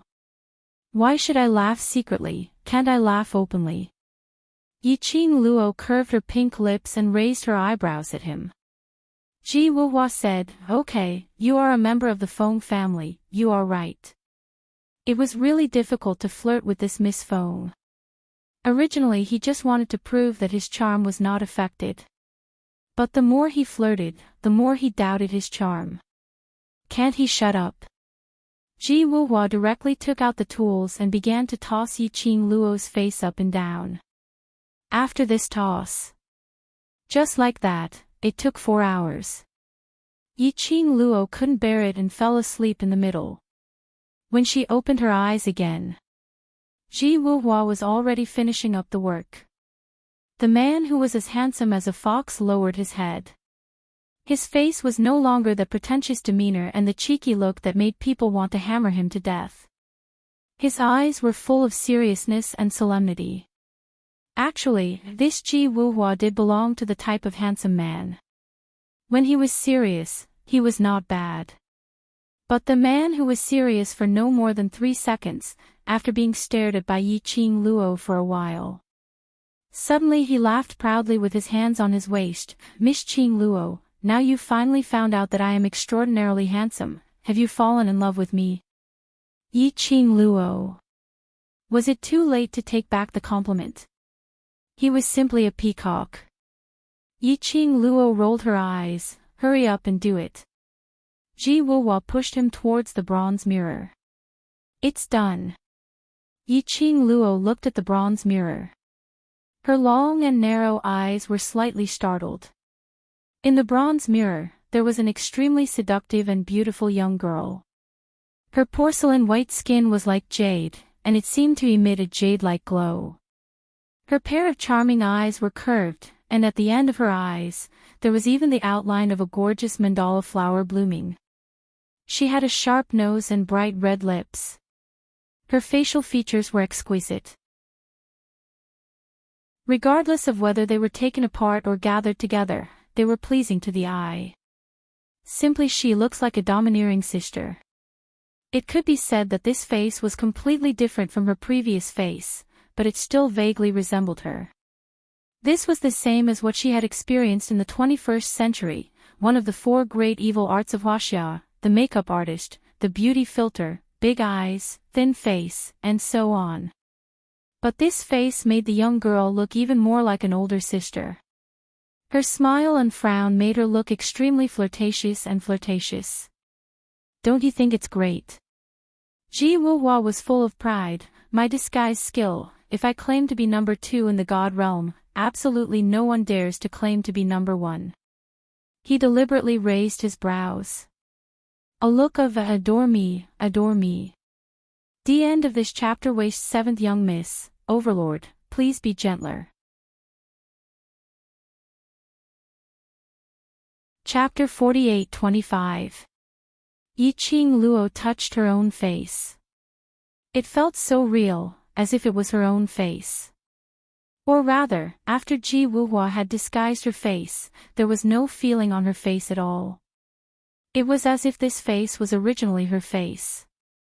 This was the art of disguise. It was simply the art of changing one's face. This peacock usually looked very unreliable. At the critical moment, it was quite amazing. Yiqing Luo rarely praised the peacock. You are awesome. Ji Wuhua's tail immediately perked up as his devilishly charming phoenix eyes curved, his entire handsome face inched towards Yiqing Luo's direction. Now do you know how powerful I am? Are you interested in admiring the moon tonight? I can accompany you to talk about poetry and life philosophy. Yiqing Luo raised her hand and pressed her palm on Ji Wuhua's head, pressing him back. Her pink lips moved slightly and spat out a word, get lost. Ji Wuhua lowered his head and smacked his lips. Granny Feng's voice came from outside the door, young miss, the master is urging you. Yiqing Luo brushed the light and soft long dress on her as she responded. Then she walked out of the room. Granny Feng was slightly stunned when she saw the enchanting young girl in red clothes and black hair. Her eyes were full of amazement. No wonder you are the Flower King. Your ability of disguise is superb. Of course. Don't you know who I am? Ji Wuhua raised his chin arrogantly. Yiqing Luo rolled her eyes at him. It was just a casual compliment. His tail was wagging to the sky. She had no idea how this peacock could become one of the 3 kings in the divine realm. There must be a conspiracy. Yiqing Luo cursed in her heart. She suddenly felt warmth under her feet.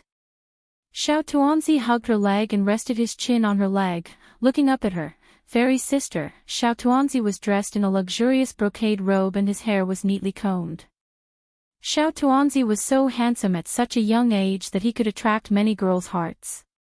He would definitely be a troublemaker when he grew up. Yiqing Luo bent down and picked him up. How did Cici recognize me? With a disguise, he would be able to cling onto her thighs accurately. Feng, she tilted her head. Because fairy sister is the prettiest. What a sweet mouth. Yiqing Luo pinched Xiao Tuanzi's chubby cheeks. Let's go, sister will bring you to eat something delicious. The banquet was held in the courtyard of the Feng family. The distance to the main courtyard which Yiqing Luo was staying in was separated by a street's distance. The reason why it was set up this way. It was because of the rumors of the Feng family's treasures. Feng family master also didn't want someone to take the opportunity to enter the Feng family's main courtyard and ruin the reunion banquet. Thus, the banquet was directly set up in the courtyard. The minute Yiqing Luo left the Feng residence, she saw Feng Zhangqing standing beside a bright horse carriage. The man was dressed in a bamboo green robe embroidered with exquisite bamboo leaves. He looked fresh and elegant, gentle and refined.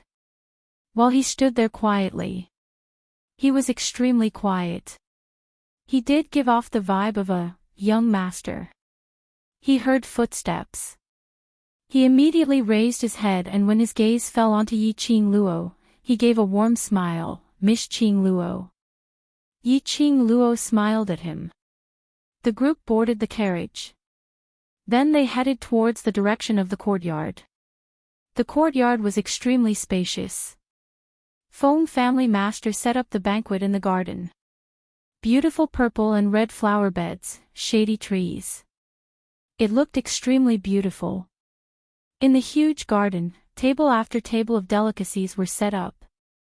The fragrance of wine and food lingered in the air.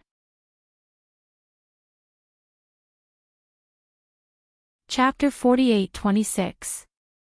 The maids of the Feng family wandered around, refilling wine for the guests or running errands for the guests. When Yi Qing Luo arrived, he could hear the bustling sounds of the courtyard. Cheers, laughter, and congratulations could be heard continuously. It was no different from the banquets in the lower realms. Yi Qing Luo narrowed her eyes slightly. The status of the Feng family in the divine realm was really not low. Miss Qing Luo. Feng Zhangqing's voice was heard from outside the carriage's curtains. Yi Qing Luo lifted the curtains. Feng Zhangqing stretched out his hand. For a man, this action was considered normal and gentlemanly. But Yi Qing Luo didn't stretch out her hand. She just pursed her lips and smiled. He held Feng Shi's hand and jumped out of the carriage nimbly. Feng Zhangqing did not feel embarrassed, and withdrew his hand. Outside the door, there were many guests, and it was extremely lively. This was the first time Yi Qing Luo had seen so many people since she arrived at the God realm. They had no intention of entering through the main entrance. After all, there were too many guests at the main entrance. Everyone was full of curiosity about the adopted daughter recognized by the acting Shen Huang of the Feng family. Naturally, the main character's appearance had to be grand. Feng Changqing and Ji Wuhua went to park the carriage. Feng Po led them along another path. Not long after they entered the courtyard. Feng Shi had a stomachache, so she dragged Granny Feng to the toilet. Yi Qing Luo originally wanted to tag along. Feng Shi refused. She put on an aggrieved face, not wanting to embarrass herself in front of her fairy sister. Yi Qing Luo could only let him be. Granny Feng asked Yi Qing Luo to wait for her while she took Feng Shi to solve the problem. Yi Qing Luo found a stone bench and waited for Granny Feng and Feng Shi. However, just as he sat down, someone came looking for trouble. "It's you. Did we see it wrong?" She actually also came to the banquet set by Patriarch Feng. Behind him, there were a few surprised female voices. Then, a few mocking voices could be heard. "Look at her. She doesn't even have a guide. Could it be that she snuck in?" There were quite a few guests in the surroundings, and when they heard the commotion, they all looked over. The gazes of the guests obviously encouraged those women. A group of orioles and swallows immediately walked towards Yi Qing Luo's direction. One of them stretched out his hand and placed it on Yi Qing Luo's shoulder. "Hey, slut," her words were stuck in her throat when she turned around. The woman did not put her hand on the young girl's shoulder as she wished. Instead, it was held back by a fair hand. "What are you trying to do?" The girl's clear voice revealed a bit of coldness. When he saw the faces of the women in front of him, Yi Qing Luo couldn't help but raise her brows. Enemies are bound to meet on a narrow road. These people, wasn't she one of the women from the flower peacock's harem that he met in the 100-flower garden? His wrist was locked by her. It was the woman who had led the group that day, Hong Mei. She was the woman who claimed that the acting divine emperor was her uncle. He hadn't thought of it before. Now he saw Hong Mei. Yi Qing Luo then recalled what Hong Mei said earlier. The acting divine emperor was Feng Liqiong. Hong Mei was calling Feng Liqiong uncle. But Feng Liqiong was her little uncle. Therefore, where did Hong Mei come from? She had never heard that she had a sister. While Yiqing Luo was deep in thought, the group of women in front of her were stunned when they saw the young girl's face. Mistook me for someone else. They were clearly looking over from afar. This red-robed young lady's back view was extremely similar to the young lady whom they met in the 100-flower garden some time ago. They thought. Here, they met the new love whom her husband doted on so much. Chapter 48-27. Hong Mei had been tortured badly by the young lady in red that day. She had used a lot of precious herbs and recuperated for several days before she recovered. In addition, after that day's meeting, that young lady in red had disappeared from 100-flower gardens. The ladies in 100-flower gardens understood their husband's character very well. Meeting that kind of blazing sun type, she could totally arouse the desire of her husband. It was impossible for her husband to send that young lady away in just one day. She must have been kept as a mistress by her husband. The hatred of hurting Hong Mei, the hatred of stealing her husband. It could be said, Yiqing Luo was already the enemy of all the ladies in 100-flower gardens.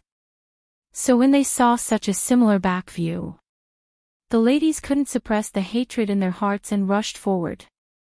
But unexpectedly, the young lady in front of them was extremely unfamiliar. This young lady in red was not the young lady they saw in 100-flower gardens that day. But, when the few ladies lowered their eyes slightly, a glint of jealousy flashed past their eyes unknowingly. This young lady looked too seductive. Enchanting and charming eyes. Even women seemed to be captivated by her pair of curved, charming eyes and the wavy corners of her eyes. Jealousy, uneasiness and alertness started to spread in their hearts. Their husband loved beauties the most. The beauty of this young lady in front of them had already surpassed all the beauties they had ever seen. No, it was even called charm. Their women's intuition told them, this young lady absolutely could not be left alive. If their husbands saw her, they were afraid. No one in 100-flower gardens could compete with her. Let go.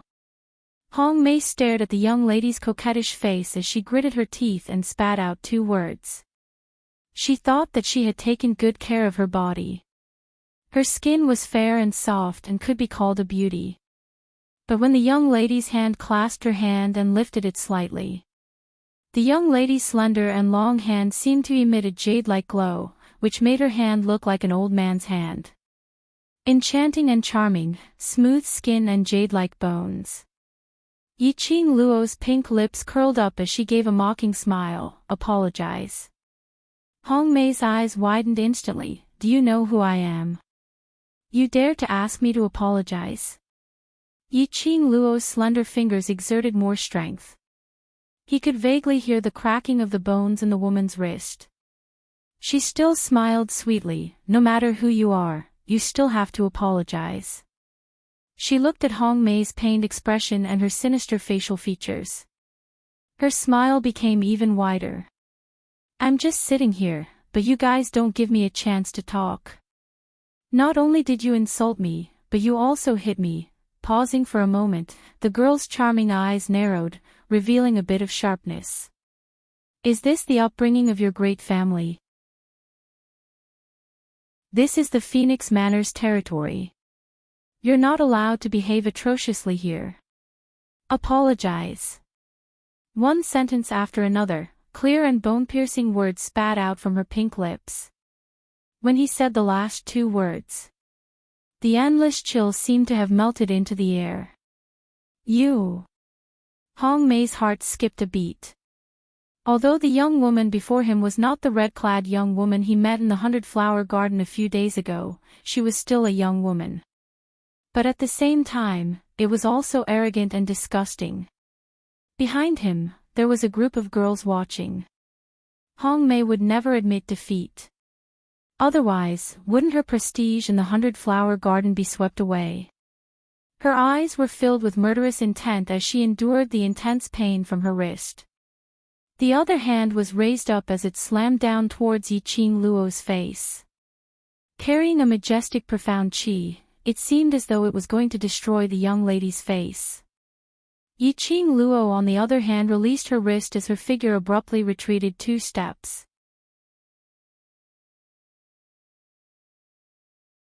Chapter 48-28. Yiqing Luo loosened her grip. The girls behind her immediately went forward to support Hongmei. "Sister Hongmei, are you all right?" A group of people crowded forward with concern. Hongmei's face was steely green as she stared coldly at Yiqing Luo. The hatred in her eyes. As though it was going to drown Yiqing Luo. She stared at Yiqing Luo furiously as her meticulously made-up face was slightly distorted. "You slut, do you know who I am?" "I don't care who you are." Yiqing Luo replied very straightforwardly as her narrow eyes were frivolous with a hint of ridicule. "I say, young lady, how old are you this year?" "What do you mean?" Hongmei felt that she was being ridiculed. Yiqing Luo indifferently sized her up. "I think young lady should be at least 30 years old." "Why are you acting like a 3-year-old child? You can't win." "So you want to sue your family, to get them to back you up?" Her words paused slightly as she seemed to have thought of something. "Oh right, nowadays a 3-year-old child wouldn't bring out their family's name for a small matter." She covered her lips as she laughed softly. A lively young lady with overflowing charm. Between this smile and frown, even a lady had no choice but to admit her charm and charm. Hongmei finally understood that the young lady in front of her was ridiculing her. Her expression turned from steely green to extremely ugly. Her jade-like fingers clenched tightly. What, 30 years old? She was merely in her 20s. A lady's biggest taboo was to be called old. Especially by a young lady who was younger and prettier than herself. Moreover, other than ridiculing her for looking old, there was also the second half of the sentence. This was simply an insult to her. First it was ridiculing her for being old. The next moment it was ridiculing that she wasn't even comparable to a 3-year-old child. Hongmei's face flushed a deep red. She was angry and annoyed. She couldn't wait to crush the young lady in front of her into pieces. Yiqing Luo raised her brows as her charming eyes sparkled. "Why? Am I not speaking the truth?" She slowly inched forward by a few inches. This movement. It shocked Hongmei as she subconsciously took 2 steps back. He seemed to have an indescribable fear towards the young girl in front of him. Yiqing Luo curved her pink lips and looked at Hongmei's action with some ridicule. "Those who can come to the Feng family's banquet are either rich or noble. I didn't expect God Realm's noble daughter to have such an image." She scoffed and said in a mocking tone, "How disappointing." The few ladies didn't understand the deep meaning behind the 2 words, God Realm, that Yiqing Luo mentioned. He only noticed the other meaning of this sentence. This young girl had never seen a noble daughter before. This also meant that this girl was not a member of the nobility. Then she was just a commoner. With this understanding, the gazes which the few ladies shot towards Yiqing Luo were filled with despise. In the immortal world, it was different from those in the lower realm where the strong ruled and the fist was supreme. The people of the God Realm attached great importance to bloodline. They also attached great importance to the division of ranks between races. To the royal family or the nobles, the peace nation. They were inferior existences. The royals and nobles looked down on the people of the plebs. Facing the peaceful people, the nobles had an innate sense of superiority. "You're right, this is the Feng family's banquet." Among the chatter, a lady spoke up, "Those who come are either rich or noble, then. May I ask, which family's daughter are you? Why have we never seen you before?" This group of ladies were the daughters of various large aristocratic families. They wandered in the aristocratic circle all year round.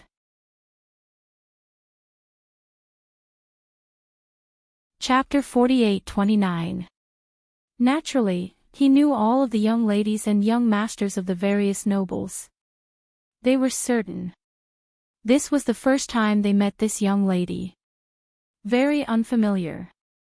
Another lady took out an invitation card and waved it in front of Yi-Qing Luo. Those who accept the invitation from the Feng family's banquet will have an invitation card, I wonder. Miss, do you have an invitation card? When the lady asked this, her tone suddenly raised. Apparently, she wanted to attract everyone's attention. The deeper meaning of the lady's words was much more interesting.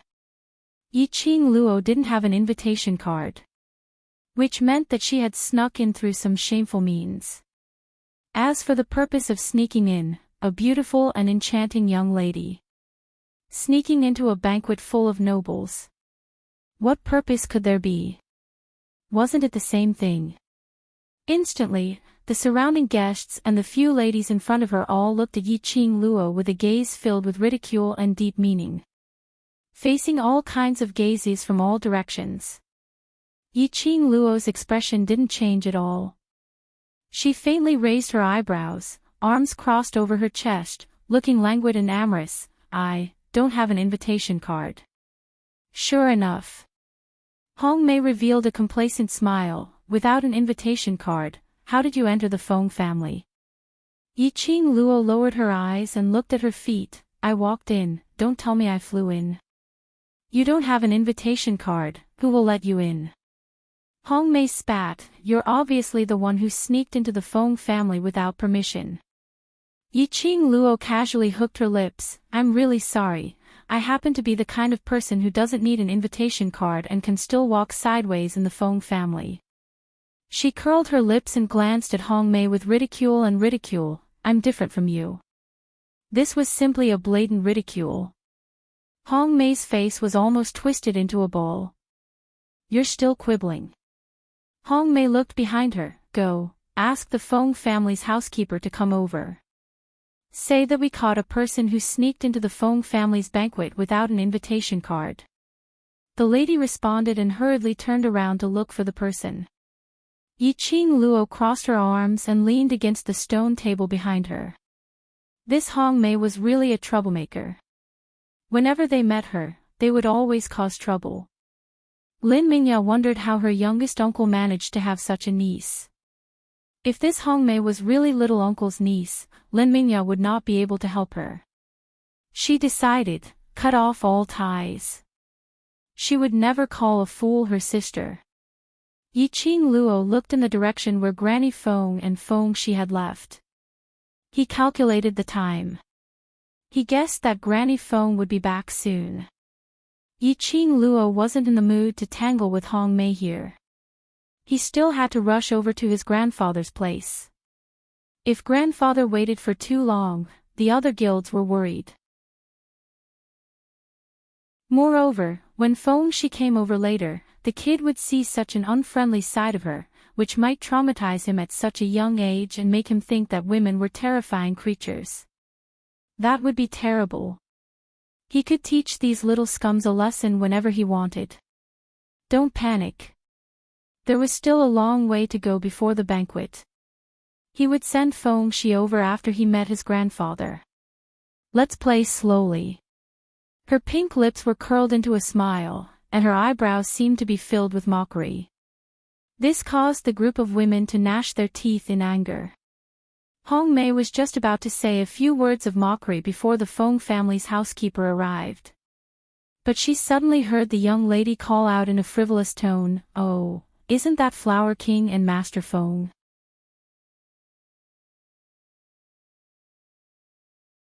Chapter 48-30. The two words, Flower King. That made a group of women immediately look happy. Is it my husband? Is he here? Where is he? A group of women suddenly looked around. Sure enough, they saw two extremely outstanding people in front of the crowd. One was in a pink brocade robe, extremely charming. The other was in a bamboo robe, gentle like a young master of a noble family. The two of them had completely different styles, but when they stood together, they were inexplicably harmonious. It was pleasing to the eye. The women immediately exclaimed in ecstasy and rushed towards the direction of Ji Wuhua. Hong Mei was just about to rush over with her sisters. Suddenly, she remembered the voice that reminded her just now. It seemed to be the voice of that girl in red. Hong Mei's brows twitched and she immediately turned back. Where was the figure of the girl at the stone table? She looked around once. She didn't see that fiery figure of the girl. She actually ran away. Hong Mei clenched her fists and cursed in her heart. That slut definitely had a guilty conscience. So she took the opportunity to escape. If there was a chance to catch her, she must expose her in public. Hong Mei suppressed her anger and turned back to look at Ji Wuhua, who was surrounded by a group of women. She immediately adjusted the expression on her face. Then she swayed her slender waist towards Ji Wuhua and greeted him. Yiqing Luo deliberately brought up Ji Wuhua and Feng Changqing. It was actually a complete accident. She mainly glanced at Granny Feng, who was bringing Feng Shi over. So she said that casually. She didn't expect it to be such a coincidence. Forget it. Anyway, Ji Wuhua was a peacock. He couldn't live without women. She sent a bunch of women in front of Ji Wuhua, letting him hug them on both sides. She left them to Ji Wuhua to drag. Yiqing Luo walked towards Granny Feng with a smile and took Feng Shi from her arms. Granny Feng's gaze went past Yiqing Luo and looked in the direction of Hong Mei and the others. Young miss, what happened? Nothing. Yiqing Luo smiled and waved her hand. Granny Feng saw that there were no extra marks on Yiqing Luo and her mood was not affected much. Then she was relieved. Little miss, you are the little miss of the Feng family and the future patriarch of the Feng family. If you encounter any problems, just ask the family head for help, Granny Feng instructed as she led the way. Yiqing Luo followed behind, her eyes filled with smiles. I know, I won't stand on ceremony with grandfather. Granny Feng led the way. Yiqing Luo could clearly hear the noise of singing and dancing, getting clearer and clearer. Granny Feng arranged for them to rest in a room dozens of meters away from the banquet. The distance and direction. Coincidentally, he could see a portion of the banquet. Adding on to the fact that Yiqing Luo was extremely sensitive towards sounds, she was able to hear the voices from the other end of the banquet. Little miss, sit here for a while. When the patriarch calls out your name, come out from here. Granny Feng pulled Yiqing Luo and showed her the way. This road, keep walking straight ahead until you reach the patriarch. Yiqing Luo nodded her head. Granny Feng then took Feng Shi to the Feng family master to warn him. This small house was built in the garden and was surrounded by the fragrance of flowers. There were also branches that entered the house through the window. It was a different feeling. Yiqing Luo liked this style very much. The sound from the banquet was very lively. Yiqing Luo leaned against the window and looked towards the banquet. Through the cover of the branches, she could vaguely see that the guests were taking their seats.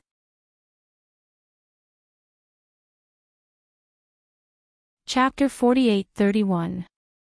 Yiqing Luo's gaze fell on the group of people who were sitting in a group. It was Hong Mei and that group of people. At this time, each and every one of them were sticking to Ji Wuhua's side, trying to please him. Ji Wuhua was indeed patient when facing women. His face was full of smiles as he appeased them one by one. Feng Zhangqing was so annoyed that he left Ji Wuhua and headed towards Patriarch Feng. About the time it took for half a stick of incense to burn. The guests were basically all seated. There were no more guests entering the banquet. Patriarch Feng got up happily and started his lengthy opening speech. It was nothing more than praising Yiqing Luo in all kinds of ways. It attracted the echoes of numerous guests. Yiqing Luo half supported the window as she looked at Patriarch Feng's joyful look from afar. Her pink lips unconsciously hooked up. Grandfather was really very happy. Seeing grandfather so happy, she agreed to this reunion banquet and didn't feel that it was so troublesome. She was looking at Patriarch Phone with a smile, reading the opening speech. Suddenly, her ears moved slightly. The smile on her face disappeared as her gaze suddenly congealed to a place not far away from the window. A black shadow flashed past. Vaguely, there was a bit of dangerous aura. Yiqing Luo's expression congealed as she flipped over the window and followed the black shadow quietly. That black shadow was extremely fast, wandering among the flower beds that filled the sky and the lush foliage of the trees, as if it was deliberately avoiding something. Yiqing Luo chased closely. She could vaguely see it. The black silhouette in front of him was a person wearing a black robe that was shrouded from head to toe. She felt that these people who wanted to create trouble were all sick in the head. Dressed in a black robe in broad daylight, even his face was covered. Wasn't this even more eye-catching? One look and it was obvious that he was a villain, trying to create trouble. Grandfather was very happy for this reunion banquet. She couldn't let others ruin the reunion banquet. That black shadow went straight to the vicinity of the banquet. There were many maids coming and going. The black shadow stuck close to a few lush trees to hide his figure, or as if he was observing something in the dark. Yiqing Luo noticed that the black shadow seemed to be looking at grandfather's direction. The target was grandfather. Another half an incense stick of time passed. It was time for Grandpa's opening remarks to end. The black shadow suddenly took out something from his bosom. Yiqing Luo could vaguely see that it was a spherical object. It looked like he was going to throw it in the direction of the banquet. Oh no, that's a hallucinatory ball from the immortal world. Old Man Tsang's voice urgently rang out. If that ball explodes at the banquet, the smoke that sprays out will create illusions for those who breathe it. It was also commonly known as dream building. It was a dream that had been set long ago. Yiqing Luo's expression froze slightly. One had to know that everyone present was a reputable figure in the god realm. They were all representatives of the major nobles. This black shadow actually dared to do this in front of so many people, with the psychedelic ball. What was the purpose of this? What kind of illusion was that ball creating? Were they trying to mess up the reunion banquet? Yiqing Luo's expression congealed slightly as she squinted her sharp eyes. He was just about to rush forward to stop that person. Suddenly, that black shadow who was holding the psychedelic ball suddenly went limp and fell backwards. At the moment when it had not caused a sensation, Yiqing Luo could only vaguely see a red sleeve brushing past. That black shadow had disappeared without a trace. The wind blew and the leaves rustled, as if that black shadow was just an illusion and had never appeared.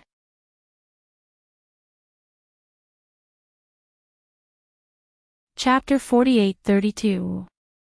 Yiqing Luo's eyes congealed as her brows furrowed slightly. She quickly moved and stopped at the place where the black figure had hidden itself. Her gaze surveyed the surroundings as she released her senses.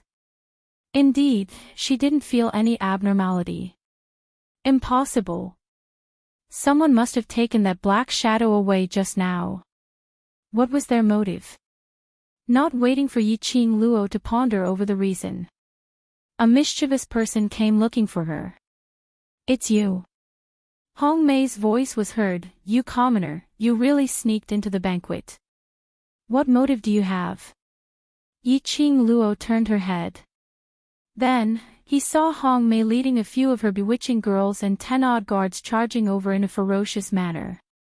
Hong Mei originally led a group of sisters, surrounding Ji Wuhua and fawning on him. But there were too many people crowding around. She only had one husband. Even if Ji Wuhua treated every lady gently and said a few words to her. But there was no way to take care of everyone. Plus Hong Mei had just been ridiculed by a commoner young lady. Her mood wasn't particularly good. She was only thinking about that commoner young lady's motive in the Feng residence. It was a coincidence. She just happened to see the red-robed young lady's figure looming in the trees not more than 10 steps away from the banquet. She seemed to be hiding there, spying on everything at the banquet. Hong Mei was instantly excited. Indeed, someone who sneaked into the banquet. Now she was still hiding in the dark and didn't dare to show her head. If she was at the Feng family's banquet. If she caught this unknown person. If she caught her in public and chased her out of the Feng family's courtyard, this was also beneficial to her family. It could also let her husband's sight be placed on her alone. And that slut would also be cursed by everyone in the god realm. Hence. Which resulted in the above incident where Hong Mei led her men to surround Yiqing Luo. Hearing the familiar voice and that mischievous tone, Yiqing Luo raised her brows as she looked at Hong Mei. She hadn't looked for Hong Mei yet. Hong Mei actually came knocking on her door. Did she have to stick her face in front of her for her to slap? Yiqing Luo couldn't understand this trick. Hong Mei pointed at Yiqing Luo and looked at the guards behind her. It's this woman, she must have some motive for sneaking into the banquet. Quick, catch her. The guard stared at the girl in red in front of him. Suddenly, he hesitated. The girl in front of him was enchanting and charming. Her pair of charming eyes seemed to ripple with the colors of the starry sky. He just stood there. It was as if a fairy from the ninth heaven had descended to the mortal world. He didn't seem like someone who would do something like sneaking into the banquet.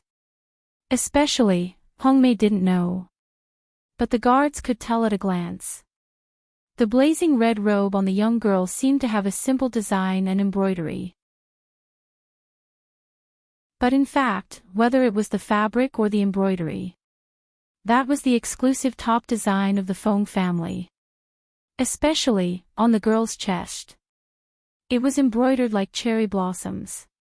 Isn't this the symbol of the Feng family? This girl, it was related to the Feng family. The guard's hesitation caused Hong Mei's expression to immediately darken. What are you all standing around for? I can guarantee you that she doesn't have an invitation on her. Looking at Hong Mei's gloomy face, Yiqing Luo's heart suddenly welled up with a trace of playful laughter. Her pink lips curled up into a bright smile. Yeah, I don't have an invitation. Heard that? She admitted it herself. Hong Mei grabbed the guard next to her. She doesn't have an invitation and yet she appeared here sneakily. There must be something wrong. Yiqing Luo's smile became even more radiant as her long and narrow eyes curved.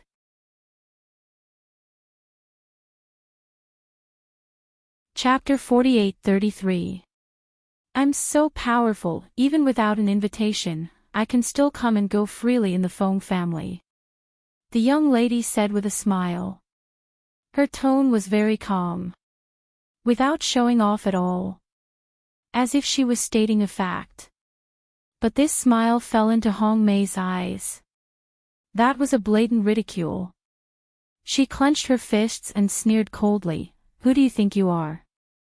Saying such words at the Feng family's banquet, aren't you afraid of cutting your own tongue? Some people just overestimate themselves. You've already been caught in the act, yet you're still putting on an act. Relying on that vixen face of yours, even the Feng family's guards are captivated.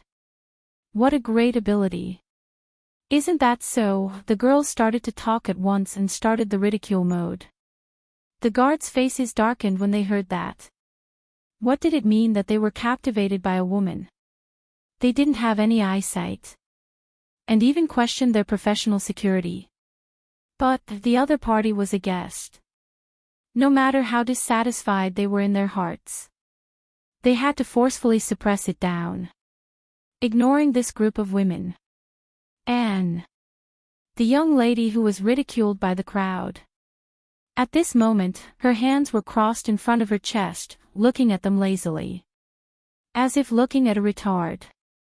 That enchanting and charming face, there wasn't a bit of embarrassment and anger. That kind of arrogance, elegance. It was an innate nobility that was naturally formed. What you said is right, some people just overestimate themselves. The young lady's clear voice, with a hint of ridicule. She tilted her head and blinked her charming eyes. Why don't we make a bet? What do you want to do? Hong Mei's brows tightened vigilantly. Yiqing Luo's pink lips curled up slightly. Let's bet, between the two of us. Who will be thrown out of the Feng family's courtyard first? How about it? Hong Mei stared at her up and down, as if trying to see what tricks she was playing. Yiqing Luo's slender fingers touched her lips. You don't dare. Sister Hong Mei, just bet with her. The girls opened their mouths. You are the niece of the acting god emperor. She is a thief who sneaked into the Feng family's residence. Naturally she will be thrown out of the Feng family's courtyard. Why are you afraid of her? Hong Mei heard this and felt that it was reasonable.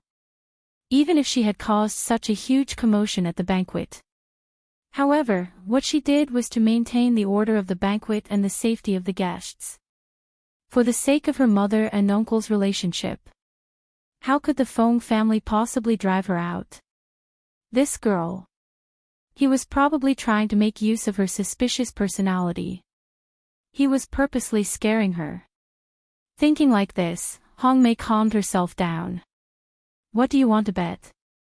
Give me something simple. Yiqing Luo casually snapped her fingers. I bet you will be thrown out of the Feng family immediately, and your family will also be removed from the list of nobles. You. Hong Mei's expression changed.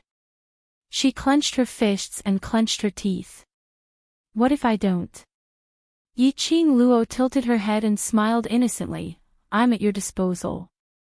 A haze flashed across Hong Mei's eyes. Fine, you said it yourself. Of course. Yiqing Luo's pink lips curled slightly. If I win. There's no need for you to do anything too difficult. She pointed her slender fingers at the ground.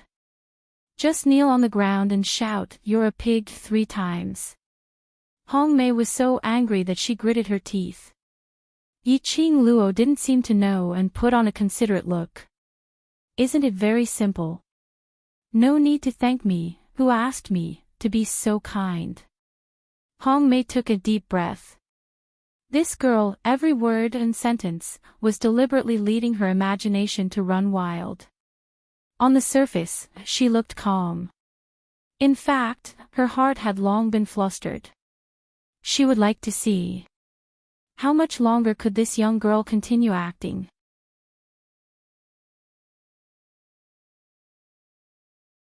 Chapter 48-34. Good. Hong Mei gritted her teeth and spat out a word. After that, she carefully stared at Yiqing Luo's expression, trying to see the panic on the young lady's face. But she only saw a mocking sneer on the young lady's face. As though she had made a stupid decision. Hong Mei's heart thumped hard. She had an inexplicable ominous premonition. After Hong Mei agreed.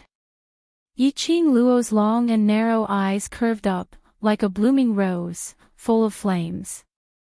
I wish you good luck. I hope your position in the Feng family is very high. Words with a smile. But it was full of ridicule. Hong Mei sneered and raised her chin. That's natural. The girls next to her laughed like a flower. I'm afraid you still don't know who our sister Hong Mei is. She is the niece of the acting god emperor. The acting god emperor and the host of today's banquet, Patriarch Feng. Our father and son. That means.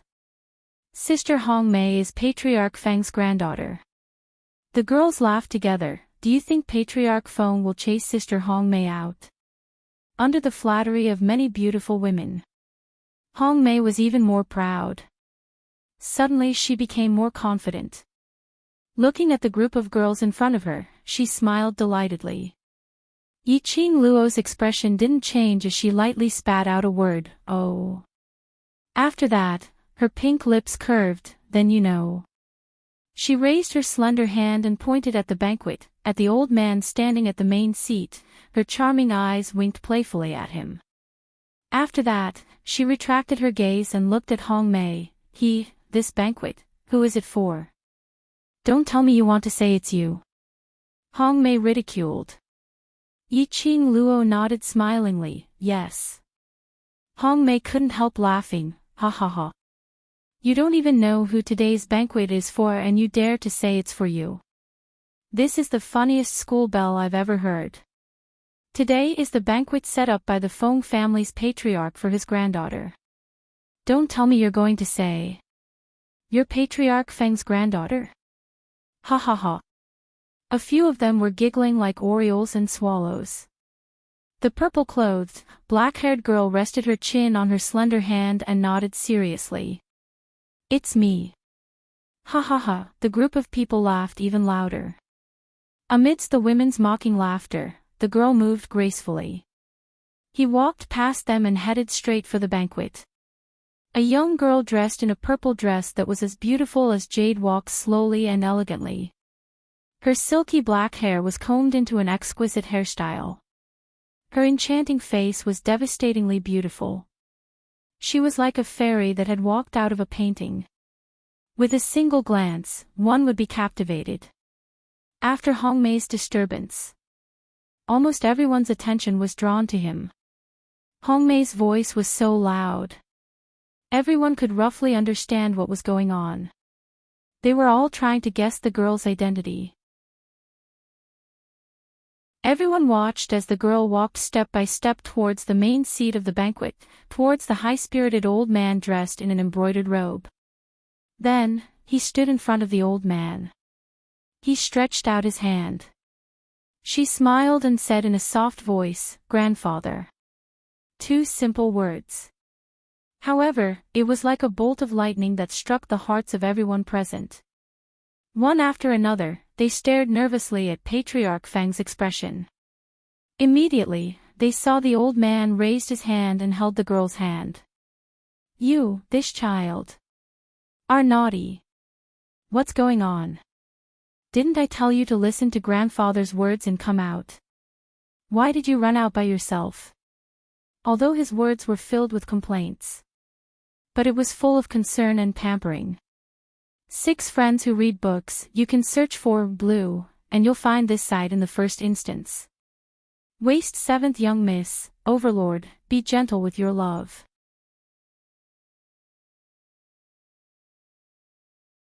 Chapter 48-35. Yiqing Luo intimately moved forward and held the old man's arm. What happened just now? Let's not tell grandfather for the time being. In case he was worried. She would tell Uncle Bone when there was a chance. Let Uncle Bone pay attention to the Feng family's courtyard. I just wanted to sneak out to take a look. I didn't expect. The young lady looked towards the direction of Hong Mei and the others. She deliberately diverted the topic. Hong Mei's action had already attracted the attention of the guests at the banquet. Yiqing Luo said so. Everyone's vision turned towards Hong Mei. Suddenly they heard what Yiqing Luo hadn't finished her sentence. Miss Feng wanted to sneak out to take a look because of the liveliness of the banquet but was caught by Hong Mei. She insisted that the other party was a thief who sneaked into the Feng family courtyard. This was a big misunderstanding. The way everyone looked at Hong Mei was filled with the expression of watching a good show. This Hong Mei was famous for being arrogant and despotic in the God Realm's aristocratic circle. Especially because she was infatuated with Flower King, one of the 3 kings. Addicted to Flower King's stunning looks. She would rather be one of Flower King's many women. She would rather not be another aristocratic's wife. Then, she was especially disgusted with beautiful women. Whenever a young and beautiful woman appeared, she would compete with her for Flower King's favor. As a result, their methods were extremely cruel, and they destroyed many young and beautiful civilians. What's more, there were some aristocratic ladies whose status was not as good as Hong Mei's family. But Hong Mei had a good mother. She had a relationship with the acting god emperor. Many aristocrats were furious but dared not say anything, which made Hong Mei even more unscrupulous. But now, Hong Mei had kicked an iron plate. The enchanting beauty who was thought to be easy to bully. She became the miss of the Feng family who was doted on by the Feng family. Could Hong Mei still rely on her mother's power to survive? Hong Mei, who was stared at by all kinds of strange gazes, felt cold all over and stood stiffly on the spot. She could clearly feel the mockery from the crowd, as well as the anticipation of a good show. She wanted to get angry. She wanted to roar. She wanted to scold those guests who wanted to laugh at her. But her body was stiff and she couldn't even say a word. His throat seemed to be blocked by something. It was difficult for her to breathe, and her exquisitely made-up face was flushed. No, impossible. How could that bitch be Miss Feng? But, the girl standing next to the majestic Feng family master. The fiery red dress was as enchanting as fire. It made the young girl's enchanting face look even more alluring. Her long and narrow eyes were curved and watery. The girl just stood there. Her pink lips curled up into a faint smile. Languid, overbearing, insufferably arrogant. She was a true princess, a princess capable of showing disdain for all. Hong Mei's heart was thumping wildly. It sounded like it was about to jump out of his throat. She was dreaming, she was definitely dreaming. That bitch couldn't be Miss Feng. However, no matter how she opened and rubbed her eyes, everything in front of him, it was still happening.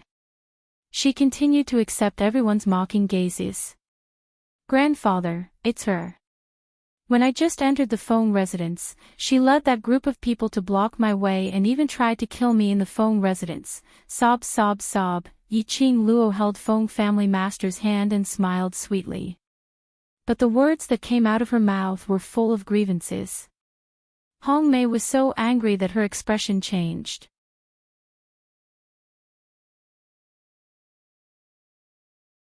Chapter 48-36. You still have the cheek to mock me for having my family to back me up. What you're doing now, how are you any better than a 3-year-old? He was a slut who would complain to his elders if he couldn't win, and let his family back him up. How dare he say that to her? Yiqing Luo's long and narrow eyes curved as she smiled brilliantly, teasingly and provocatively spat out the words, "You have a backer but you don't use it, you're a fool." He didn't want to complain. How was he going to make her hate him? Kill him? Feng clan master's face suddenly darkened. His gaze was sharp as he coldly glanced at Hong Mei. Miss Jiang.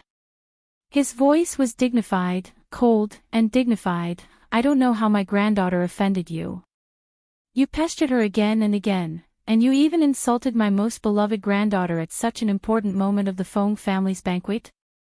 What's more, he wants her life. His questioning tone caused the atmosphere of the entire banquet to tense up. Jiang. Hong Mei's surname. In other words, the God realm. **T nobility. When Feng clan master said the word Jiang in the VIP area, a middle-aged couple immediately stood up. Master Feng, please calm down. Feng family master laughed angrily. The good daughter you taught dares to make trouble so wantonly at my Feng family's banquet. You even pestered Miss Feng endlessly.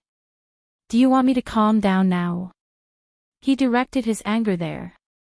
The sure couple said, Tell me, what is the purpose of the Feng family's banquet today? It was a banquet set up for their Feng family's little princess. Even if he didn't know where this little princess came from. However, the Feng family's master was willing to hold a banquet to let the entire realm of gods know of the existence of the little princess. That was because they valued him highly enough. Moreover, looking at the doting and kindness of Feng clan master to the girl, it was completely obvious. How much did Patriarch Feng dote on that girl? Jiang the Shi couple knew. But he didn't dare to say it. Feng clan master didn't ask further. He sneered, and his dignified and cold eyes stared at Jiang Chen oppressively. Shi couple, now, I'm a little suspicious. Is Miss Jiang doing this under the orders of your Jiang family? Jiang the Shi couple's expression changed. Feng family head, this matter has absolutely nothing to do with our Jiang family. Everything is because this rebellious daughter is not sensible. Jiang the Shi couple immediately strode toward Hong Mei and kicked her. Kneel down and apologize to Miss Feng. Hong Mei sprawled on the ground, as his eyes stared deadly at Yiqing Luo. His hands were clenched into fists and his face was twisted. Apologize. Make her apologize to that bitch. No. Absolutely not. She retorted unwillingly, she never said that she was Miss Feng, I didn't know at all. I saw her sneaking around the Feng family. I was just worried about the safety of the Feng family. Feng family master sneered angrily, Jiang family, you raised such a good daughter, I'm afraid my Feng family can't tolerate you great Buddhas. Patriarch Feng. The Shi couple's faces turned pale. The Feng family was going to expel the Jiang family.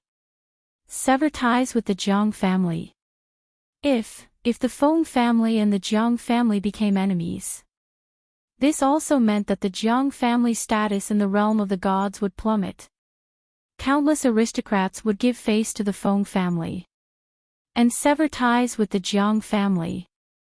Madame Jiang's face was pale as she spoke carefully, Patriarch Feng, this is merely a joke between the younger generation. Hong Mei is just thinking of the Feng family's safety. She paused and continued, acting God Emperor knows Hong Mei very well and knows that Hong Mei this child doesn't have any bad intentions.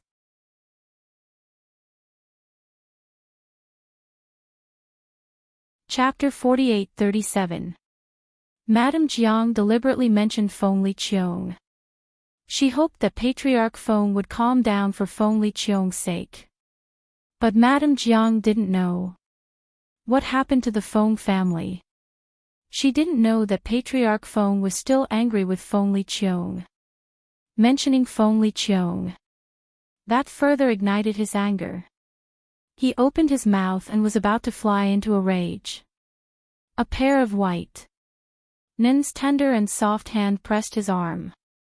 The young girl raised her head, her facial features were enchanting and charming.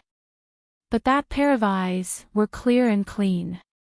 That smile was also the old man's favorite pure young girl smile. It was like a warm breeze caressing the old man's face, easily soothing the anger in his heart.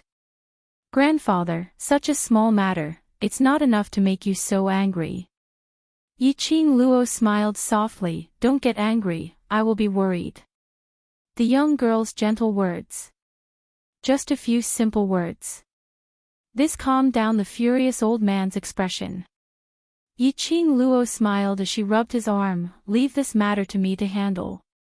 Alright, no matter what you want to do, grandfather will support you. Patriarch Feng's words, unconsciously told everyone that he doted on Yiqing Luo. And Yiqing Luo's position in the Feng family. Yiqing Luo curved her charming eyes, grandfather is the best. Softly acting coquettishly. Made the old man smile. The displeasure he felt just now was completely gone. Yiqing Luo coaxed grandfather, then raised her eyes, narrow and charming eyes, looked at Hong Mei who was lying on the ground. Madame Jiang saw that the matter was handed over to a young girl like Yiqing Luo to handle. That was compared to Patriarch Feng, that kind of stubborn old man. It was much easier to deal with. Madame Jiang put on a kind smile, went forward and smiled at Yiqing Luo, Miss Feng, Hong Mei is just joking with you, Miss Feng is so beautiful, I think you must be a kind woman. Today is a banquet specially arranged for you, you don't want your reunion banquet to be ruined by such a small matter. I will let Hong Mei apologize to you, and you will forgive Hong Mei, everyone will be happy, how about that? Madame Jiang thinks I am easy to bully. The young girl ignored Madame Jiang's smiling face. Her voice was clear and cold.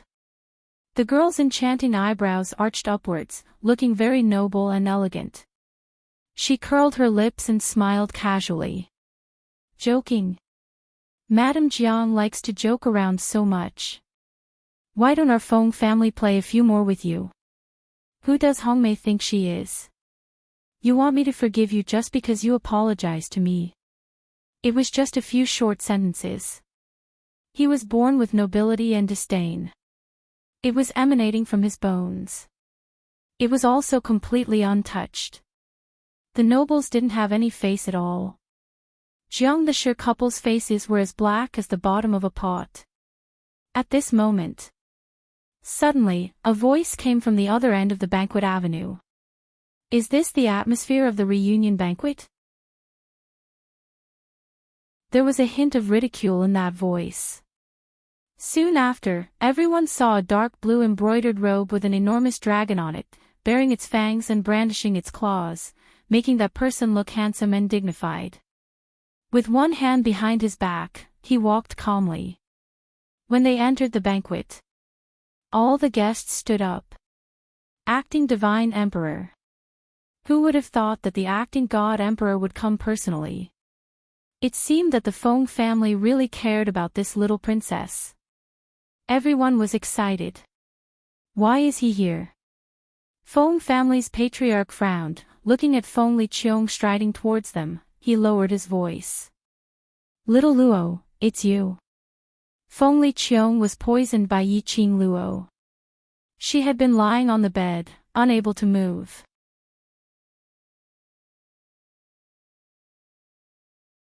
Chapter 48-38. The head of the Feng family also had the intention of confining Feng Liqiong for a few days so that she could put all the messy things in her mind to the back of her mind. So he didn't allow Yiqing Luo to cure Feng Liqiong. Today's banquet. He didn't plan on letting Feng Liqiong participate either. But Feng Liqiong had arrived.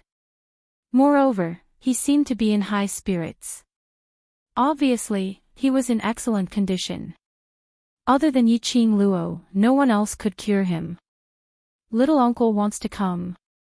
Yiqing Luo's charming eyes curved. After all, this is my reunion banquet, and currently, he is also my godfather. Of course I'll get the stage. Feng clan master frowned. This brat, I don't know what he will do. Little uncle is the acting god emperor. With his status, the banquet has already started. How could he cancel the banquet at the last minute? Yiqing Luo wasn't worried that Feng Liqiong would do that. To youngest uncle, protecting the Feng family and protecting God Emperor's reputation is the most important thing for him. Therefore, even if he really wanted the so-called treasures of the Feng family, he had been suppressing the restlessness in his heart. He was only secretly searching for the Feng family's treasures in a way that would not harm the Feng family. Feng family lord glanced at Feng Liqiong and snorted a few times. You're too soft-hearted. If that bastard does anything to embarrass you later, don't blame me for not giving face to his acting Shen Huang. His words were full of disdain. But the old man was obviously very happy. This reunion banquet. Naturally, it was best for the Feng family to be present. A family should be neat and tidy. Feng Liqiong strode to Feng clan's lord's side, then turned around and faced the guests. Isn't this a banquet? Why are you all standing there? Be uncle. Suddenly, Hongmei burst into tears. Uncle, save me. Save me. Hongmei scrambled to her feet and pounced at Feng Liqiong. Uncle, Miss Feng. Miss Feng wants to kick me out of the banquet. You have to save me. I don't want to be kicked out. She still had a bet with Yiqing Luo. If he was really chased out. How could she have the face to live in this world? A figure suddenly appeared and knelt in front of Feng Liqiong. The Jiang couple were frightened out of their wits. When he saw Feng Liqiong's gaze shift to Hongmei, he was startled. Madame Jiang had to grit her teeth and took the lead to take control of the sovereignty. acting Shenhuang, Hong Mei is just thinking for the safety of the Feng family. There is no malice. There is no need to make the younger generations play so stiff. Hong Mei sobbed and pinned all her hopes on Feng Liqiong. Uncle, Mei knows she was wrong. Mei won't mess around again. Uncle, please forgive Mei, this time. Feng Liqiong's eyes widened. Feng Liqiong's brows creased slightly as she lowered her head to look at the young lady by her feet, and then glanced sideways at Yiqing Luo. As though he wanted to see what Yiqing Luo's attitude was. Yiqing Luo knew what Feng Liqiong meant. Although Feng Liqiong would not do anything to tarnish the reputation of the Divine Emperor and the Feng family. But that didn't mean he wouldn't deliberately target her. After all, for her, Feng Liqiong still felt uncomfortable. No matter what she showed, Feng Liqiong would protect Hong Mei. Yiqing Luo simply curled her pink lips and smiled sweetly. I didn't expect Miss Hong Mei to be Godfather's niece. In this way, you can be considered as my cousin. When she said the words, Godfather and cousin, the young lady deliberately emphasized the tone of her words, revealing some meaningful ridicule.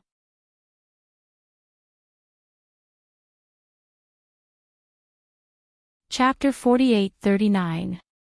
Feng Liqiong's face turned slightly red from the two forms of address. The feeling of being called Godfather by his own niece was really awkward. Especially when he heard his own niece mentioning another niece in a mocking tone.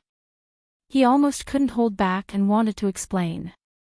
But after meeting the young lady's slightly teasing long narrow eyes, Feng Liqiong still suppressed this impulse.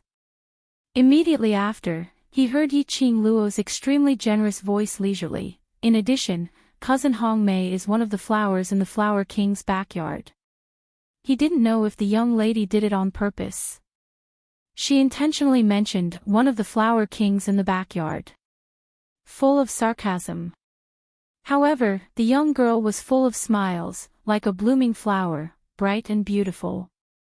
There was no fault to be found. After all, I am beautiful and kind-hearted, so I won't haggle with cousin Hong Mei. Yiqing Luo touched her own face. Where is she? Stay and attend my family reunion banquet. The meaning of her words was to let the Jiang family's aristocrats off. He was obviously humiliated in front of everyone with a smile on his face and politely. Hong Mei was forced by her own parents to bow and thank them. He was extremely lowly. Hong Mei was so angry that her face was twisted. However, he still avoided giving thanks and apologies that were as humble as dust. Yiqing Luo waved her hand in a lofty manner. It's all right, I hope cousin Hong Mei can open her eyes and use her brain. Immediately after, her charming eyes turned to Feng Liqiong. Is Godfather satisfied with the way I handled it? Feng Liqiong's face darkened. His face was cold and his eyes were icy cold, but the words he spoke were warm, which didn't match his expression. Qing Luo is now the Feng family's miss. No matter what you do, you have your own judgment. Godfather will not obstruct you, do whatever you want to do. That sentence was telling Yiqing Luo. She could deal with the Jiang family's aristocrats however she wanted. He wouldn't interfere. She didn't need to give him face. But, was Feng Liqiong really so kind? Yiqing Luo didn't believe it. That rotten old man of his is very bad. Who knew what game he was playing? In any case, it was right not to listen. Feng Liqiong's words caused Hong Mei, who had been kneeling on the ground, to go limp. The Jiang couple were so frightened that they almost knelt down. If the acting god emperor didn't care about them, their Jiang family would really be destroyed in a day. But fortunately, Yiqing Luo didn't change her mind because of Feng Liqiong's words. She only curved her pink lips into a peerlessly beautiful smile. Then it's decided. Mr. and Mrs. Jiang were right about one thing. Grandpa cares a lot about the reunion party. There's no need to affect Grandpa's and my mood for the unimportant people and trivia. She took Master Feng's arm and smiled at him intimately. Grandpa, am I right? Little Luo is right. Whatever little Luo says is right. Patriarch Feng doted on him unconditionally. Yiqing Luo's smile became even more joyous. This episode. And so, the curtains fell. Feng clan master glanced at the Jiang clan's aristocrats and waved his hand. He gestured for them to return to their positions. Hong Mei was almost lifted up and brought towards the direction of the Jiang clan's aristocrats. Those women who had followed Hong Mei and acted as her accomplices were also taken back by their respective families. Ji Wuhua's side was instantly deserted by half. Ji Wuhua leaned lazily on Feng Zhangqing's shoulder as he gave a devilish smile. TSK, this little witty girl, I really like her more and more.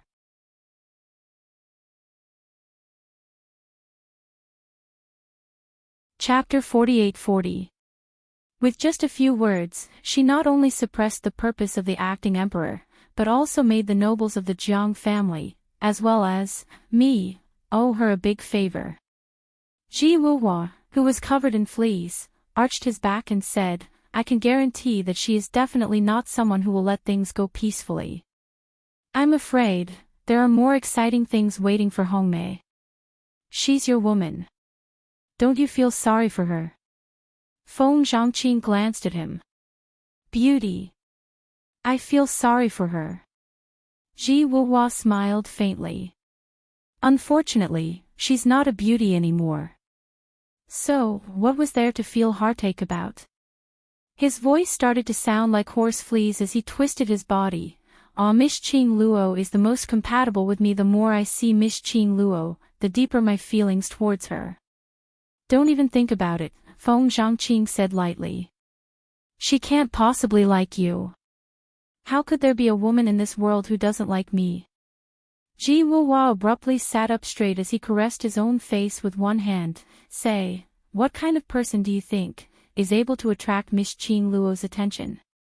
He sighed, I'm so good looking but Miss Qing Luo doesn't even fancy me. Don't tell me there's a man who is better looking than me in this world. Feng Changqing. He turned his head away with an expression that said, I don't want to talk to this idiot. However, when Feng Zhangqing slightly lowered his eyes, that gentle face had a hint of melancholy that flashed for a moment before disappearing. Hong Mei returned to her seat. There were also sounds of ridicule coming from all directions. It was especially so for the noble lady who was not used to seeing her. She sneered, some people are really bold. I'm afraid they didn't bring their eyes when they went out. They didn't even recognize the high and mighty Miss Feng. Not only did I not bring my eyes, I didn't bring my brain either. Does she have a brain? Ha ha ha. She actually wants to ask Miss Feng for the invitation to the Feng family's banquet. She is the miss of the Feng family, the little princess that the master of the Feng family dotes on. Indeed, even without an invitation letter, she can still rampage in the Feng family. Ha ha ha, what a joke. Be it the lower realms or the god realm. A person's bad nature would never change. When a wall is down, everyone gives it a push. Even if Miss Feng was merciful and forgave Hongmei. But, the impact of this matter on the nobles of the Jiang family was not insignificant. Even if they could still stand firmly among the ranks of nobles. But they were not on the same level as the nobles of the Jiang family who were above thousands of nobles before today. Hong Mei was so angry that she wanted to explode. However, the Jiang couple glared at him. Do you think you haven't caused enough trouble? If it wasn't for the fact that they were at a banquet. They all wanted to beat this evil woman to death. After the episode, Patriarch Feng followed the procedure. He introduced Yiqing Luo to the public once again. Everyone's congratulatory and praising voices rang out continuously. The banquet officially began. The group of people ate, drank, and had fun. They were very carefree. Yiqing Luo had been obediently following beside Patriarch Feng, allowing Patriarch Feng to present her like a treasure, introducing her to numerous aristocrats. He accompanied her for a few drinks. Yiqing Luo's cup was replaced by tea. A group of people gathered around a table. Yiqing Luo was introduced. It was one of the 5 great aristocratic families, the Shen aristocratic family. The other party was also a grandfather and a grandson. Obviously, the old man on the other side had a good relationship with Patriarch Feng. The two of them drank a few cups of wine. Old Shen began to inquire, "Where did Patriarch Feng deceive this granddaughter of yours? She looks so beautiful, I wonder if she is married." The moment these words came out,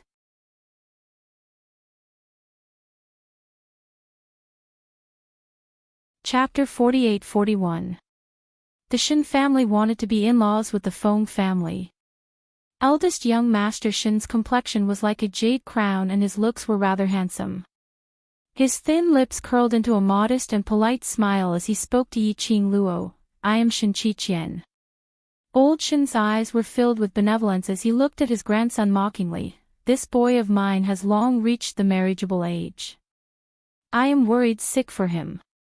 But this child is arrogant and doesn't fancy any lady." Today when he saw Miss Feng, he couldn't take his eyes off her. Shen Qiqian's face was slightly red but he still had a modest smile as he looked at Yiqing Luo gently. That gaze was as tender as water. As though he wanted to drown Yiqing Luo in it.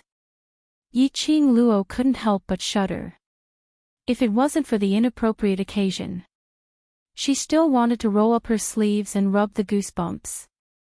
The sudden topic made Feng family's patriarch's expression change slightly. He heard that his grandson already had someone in his heart. But he had never seen that man before. Who knew if it would be like Feng Gu in the past? He might not even acknowledge the existence of that man. So Feng family's patriarch would absolutely not mention anything about Yiqing Luo already having someone in her heart at this moment. But it was also impossible to agree to old Shen's idea of marriage. "Shen Qiqian. How dare you snatch her from me?" Ji Wuhua slammed the table and stood up with his eyes wide open. "You don't even look half as good as me and you still want to pursue Miss Qing Luo?" Pfft. Saying that, he rolled up his sleeves and was about to rush over. Feng Zhangqing pulled him back. "Don't mess around, Patriarch will not agree." "No. I want to go up and declare my sovereignty. Miss Qing Luo will only be mine." Ji Wuhua struggled. Feng Zhangqing stared at his exaggerated expression and couldn't bear to hurt him. "I believe that if you rush up now, the only result will be being kicked out by Patriarch. The entire God realm." Who didn't know his, Ji Wuhua's, nickname? With Feng family's patriarch's attitude of pampering Yiqing Luo. He knew that he was coveting Yiqing Luo. Feng family's patriarch was already being merciful if he didn't chop him to death. Ji Wuhua stopped struggling and turned to stare at Feng Zhangqing. "It's not suitable for me to rush up, but you can." Feng Zhangqing was taken aback. Then, he thought of something. He pursed his lips and hesitated for a long time before saying, "I have something to tell you, young Master Shen, right?" A clear and cold voice broke the discussions at this moment. It also stopped Feng Zhangqing from saying anything else. The girl in the fiery red dress curved her pink lips slightly, and her beautiful smile was like a blooming rose. The lines at the corners of her eyes were mesmerizing. Shen Qiqian's heart was stirred by this glance and this smile. "Yes, yes," the girl smiled. "It's only the first time I've met young Master Shen. Isn't it a little too casual to talk about love?" Old Shen's expression froze when he heard that. Shen Qiqian's expression also changed slightly. However, the girl was smiling, polite and gentle. It was impossible for anyone to be angry at her. Shen Qiqian hurriedly said, No, Because I fell in love with Miss Feng at first sight, love at first sight. Yi Qing Luo's smile deepened. All love at first sight is just lust. To put it bluntly, young Master Shin is only interested in my body. This body. And it was fake. An enchanting and charming face that could cause the downfall of a country, plus the identity of Feng family's Mississippi.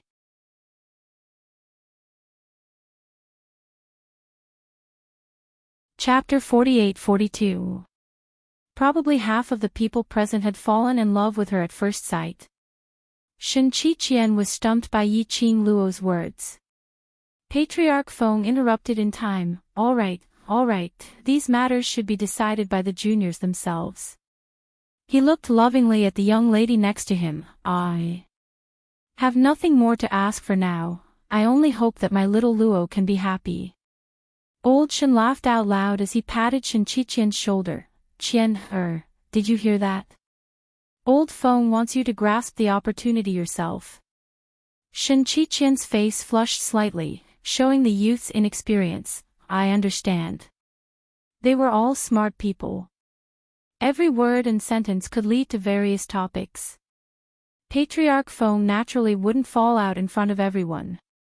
Shen Qiqian's eyes were filled with tenderness as he looked at Yi Qing Luo with a modest and warm smile. Miss Feng, I will use time to prove my sincerity.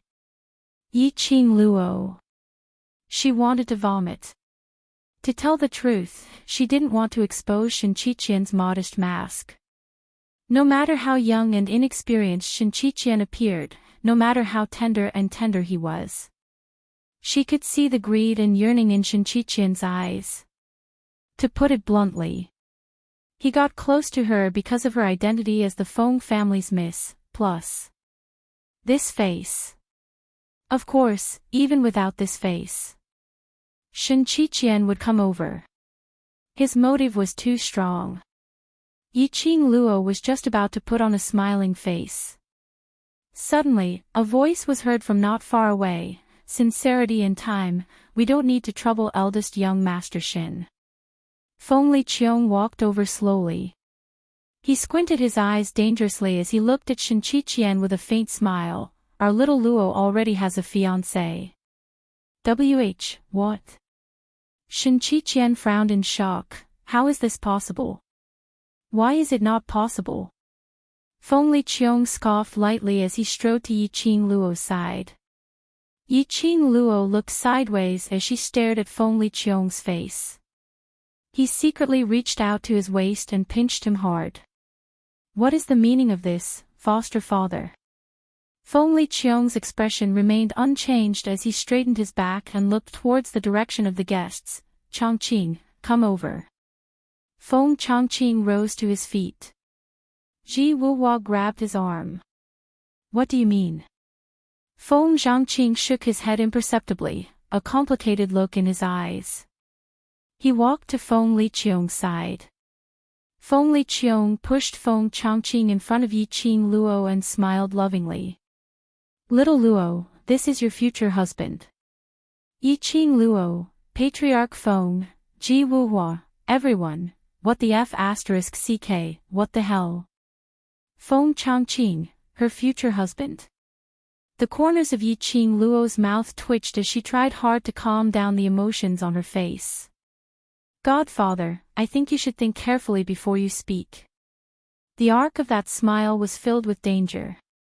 Feng Liqiong's expression did not change. Since ancient times, marriages have always been arranged by the parents and arranged by the matchmaker. I've watched Chongqing grow up, so his character is naturally trustworthy. Marrying him is definitely the best choice.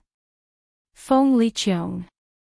Feng Clan Master was shocked by this change, and he was so angry that he gritted his teeth.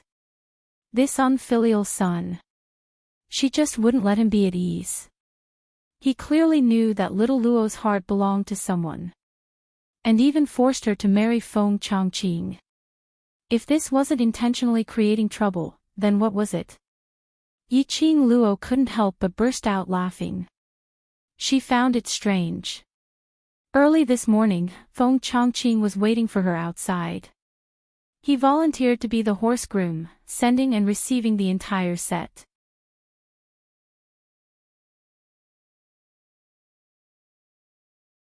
Chapter 48-43. In particular, his every movement seemed to release his hormones, intentionally or unintentionally. Usually, Feng Zhangqing was gentle like jade and dressed like an elegant gentleman. But today he had obviously dressed up meticulously. Although Yiqing Luo felt strange, she didn't think too much about it. After all, there was still Ji Wuhua by the side. Feng Zhangqing didn't do anything else. But now, Yiqing Luo understood the reason behind it. It was clear that Feng Liqiang had planned this from the start. Trying to tie her and Feng Zhangqing together. Was she sure that she wasn't willing to spoil this banquet? Motherf ****. Secluded palace didn't play any tricks. Instead it was Feng Liqiang, who was stirring up trouble here. Yiqing Luo expressed, she wanted to punch someone but she still had to maintain her smile. Little Luo and Zhangqing have always been getting along well. If the two of them can develop further and turn my disciple into my son-in-law, what's wrong with that? Feng Liqiang smiled warmly and arrogantly. His phoenix eyes were slightly raised as he looked at Yiqing Luo in a slightly provocative manner. Yiqing Luo gave a fake smile. If you want to increase our relationship, why don't you just acknowledge him as your godson? Feng Liqiang waved her hand. Zhangqing likes you, as his master, I naturally have to fulfill his wish. What if * king perfection was this? Happy my ass. Don't think she didn't know. Feng Zhangqing didn't like her at all. The reason why he did this was because he listened to his master's words. Feng Liqiang's move made old Shen a little embarrassed. They wanted to make use of this Miss Feng to climb up to the Feng family. But they didn't expect that Feng Liqiang had already set the engagement for Miss Feng. Their restless hearts could only be kept away. But they accepted. It didn't mean others would. For example, Ji Wuhua. Ji Wuhua was in a daze.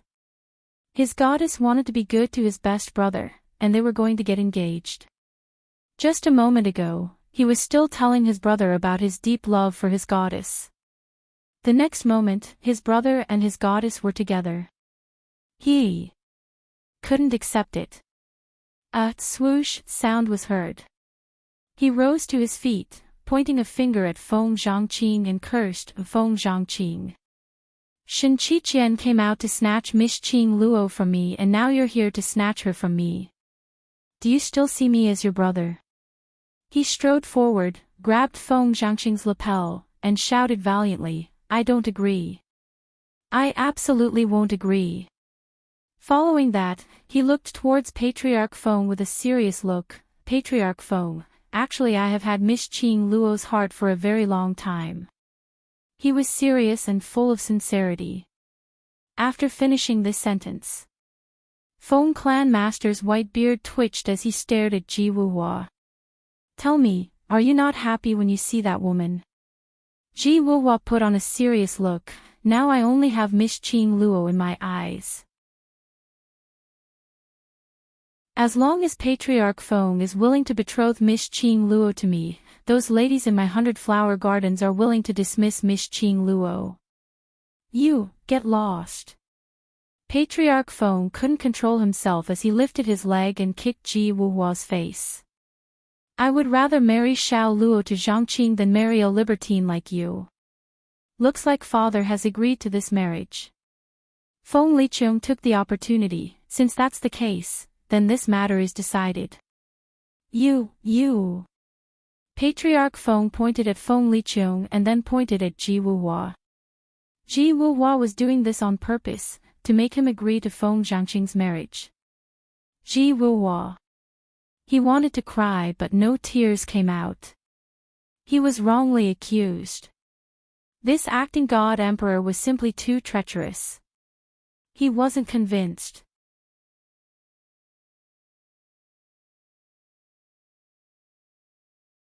Chapter 48-44. No matter how Ji Wuhua howled. Feng Liqiang had already made the announcement of the marriage with great determination. Ji Wuhua's eyes were brimming with tears as he rushed to Yi Qing Luo's side. Miss Qing Luo, the sun and moon can prove my feelings for you. The acting god emperor and I are definitely not in cahoots, he is scheming against me. As he wailed.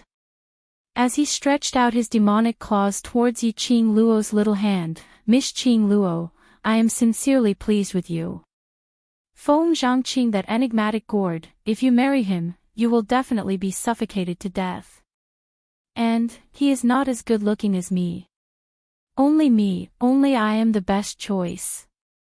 An incomparably sincere confession. It made Yi Qing Luo's lips twitch. Enough. Yi Qing Luo raised her hand to stop Ji Wuhua's howling. Don't pester me with all these nonsense, I don't want to inexplicably be hated by others. She rolled her eyes. One red plum blossom is already troublesome enough, are you trying to attract purple plum blossom, green plum blossom, yellow plum blossom for me? Ji Wuhua scratched his head. There are no purple plum blossom, green plum blossom or yellow plum blossom in my 100 gardens. Yi Qing Luo. Get lost. Yi Qing Luo couldn't be bothered to talk to this retard. He looked past Ji Wuhua, who was retarded, and looked at the gentle and handsome Feng Liqiang, who was facing Feng Changqing and putting on a foster father posture. His words implied that he would hand over his daughter to him, and so on and so forth. Yi Qing Luo. This fellow had changed from the identity of a little uncle to the identity of a godfather. It was rather easy. Yi Qing Luo, who couldn't take it anymore, called out in a clear voice, Feng Zhangqing. This call immediately made everyone's gazes look over. After Feng Liqiang announced Yi Qing Luo and Feng Zhangqing's marriage, everyone was congratulating him and discussing him. Now that they suddenly heard the main character in the discussion, taking the initiative to change to another main character, they suddenly felt that there was a good show to watch. Under everyone's gaze, all kinds of strange emotions intertwined. Yi Qing Luo's expression didn't change at all, her brows raised slightly and her pink lips curled slightly, as though she was the ruler of the world, noble and elegant. You have no objections to what Godfather said? She asked directly. She didn't have the shyness that an ordinary woman should have. Feng Zhangqing smiled warmly at her. The acting emperor is my shifu. I have no objections to his words. Yi Qing Luo's smile deepened. So, you want to marry me? Miss Feng is as beautiful as a fairy, gentle and virtuous. You are the daughter of a noble family. Anyone would want to marry you. Feng Zhangqing also smiled warmly. Yi Qing Luo went straight to the point. Don't talk about other things, I'm asking, do you want to marry me? Feng Zhangqing's smile froze, but he still spat out a word, yes. Feng Changqing. You heartless man. Ji Wuhua was so angry that he shouted, are you still my brother? You obviously know that I love Miss Qing Luo deeply and you still dare to butt in. Yi Qing Luo. Was the word heartbreaker used in this way? She adjusted the expression on her face to avoid being affected by that retarded Ji Wuhua. She continued to maintain an unfathomable smile. Her gaze was clear and calm as she met Feng Zhangqing's eyes. But, I don't want to. She raised her eyes and looked at Feng Liqiang. Godfather and grandfather dote on me so much, do you really bear to force me to marry someone I don't like? Nonsense. Feng Liqiang flicked her sleeves. What's there to say about liking or not? After getting along for a long time, you will naturally like him. You're tuning into the LoveLore Library YouTube channel. We're so grateful for your support and don't forget to subscribe to join us on this incredible journey through captivating stories. Your generosity through donations truly makes a world of difference, as it's the primary source of revenue that allows me to expand and enhance this channel for you. Thank you from the bottom of my heart for being a part of this adventure.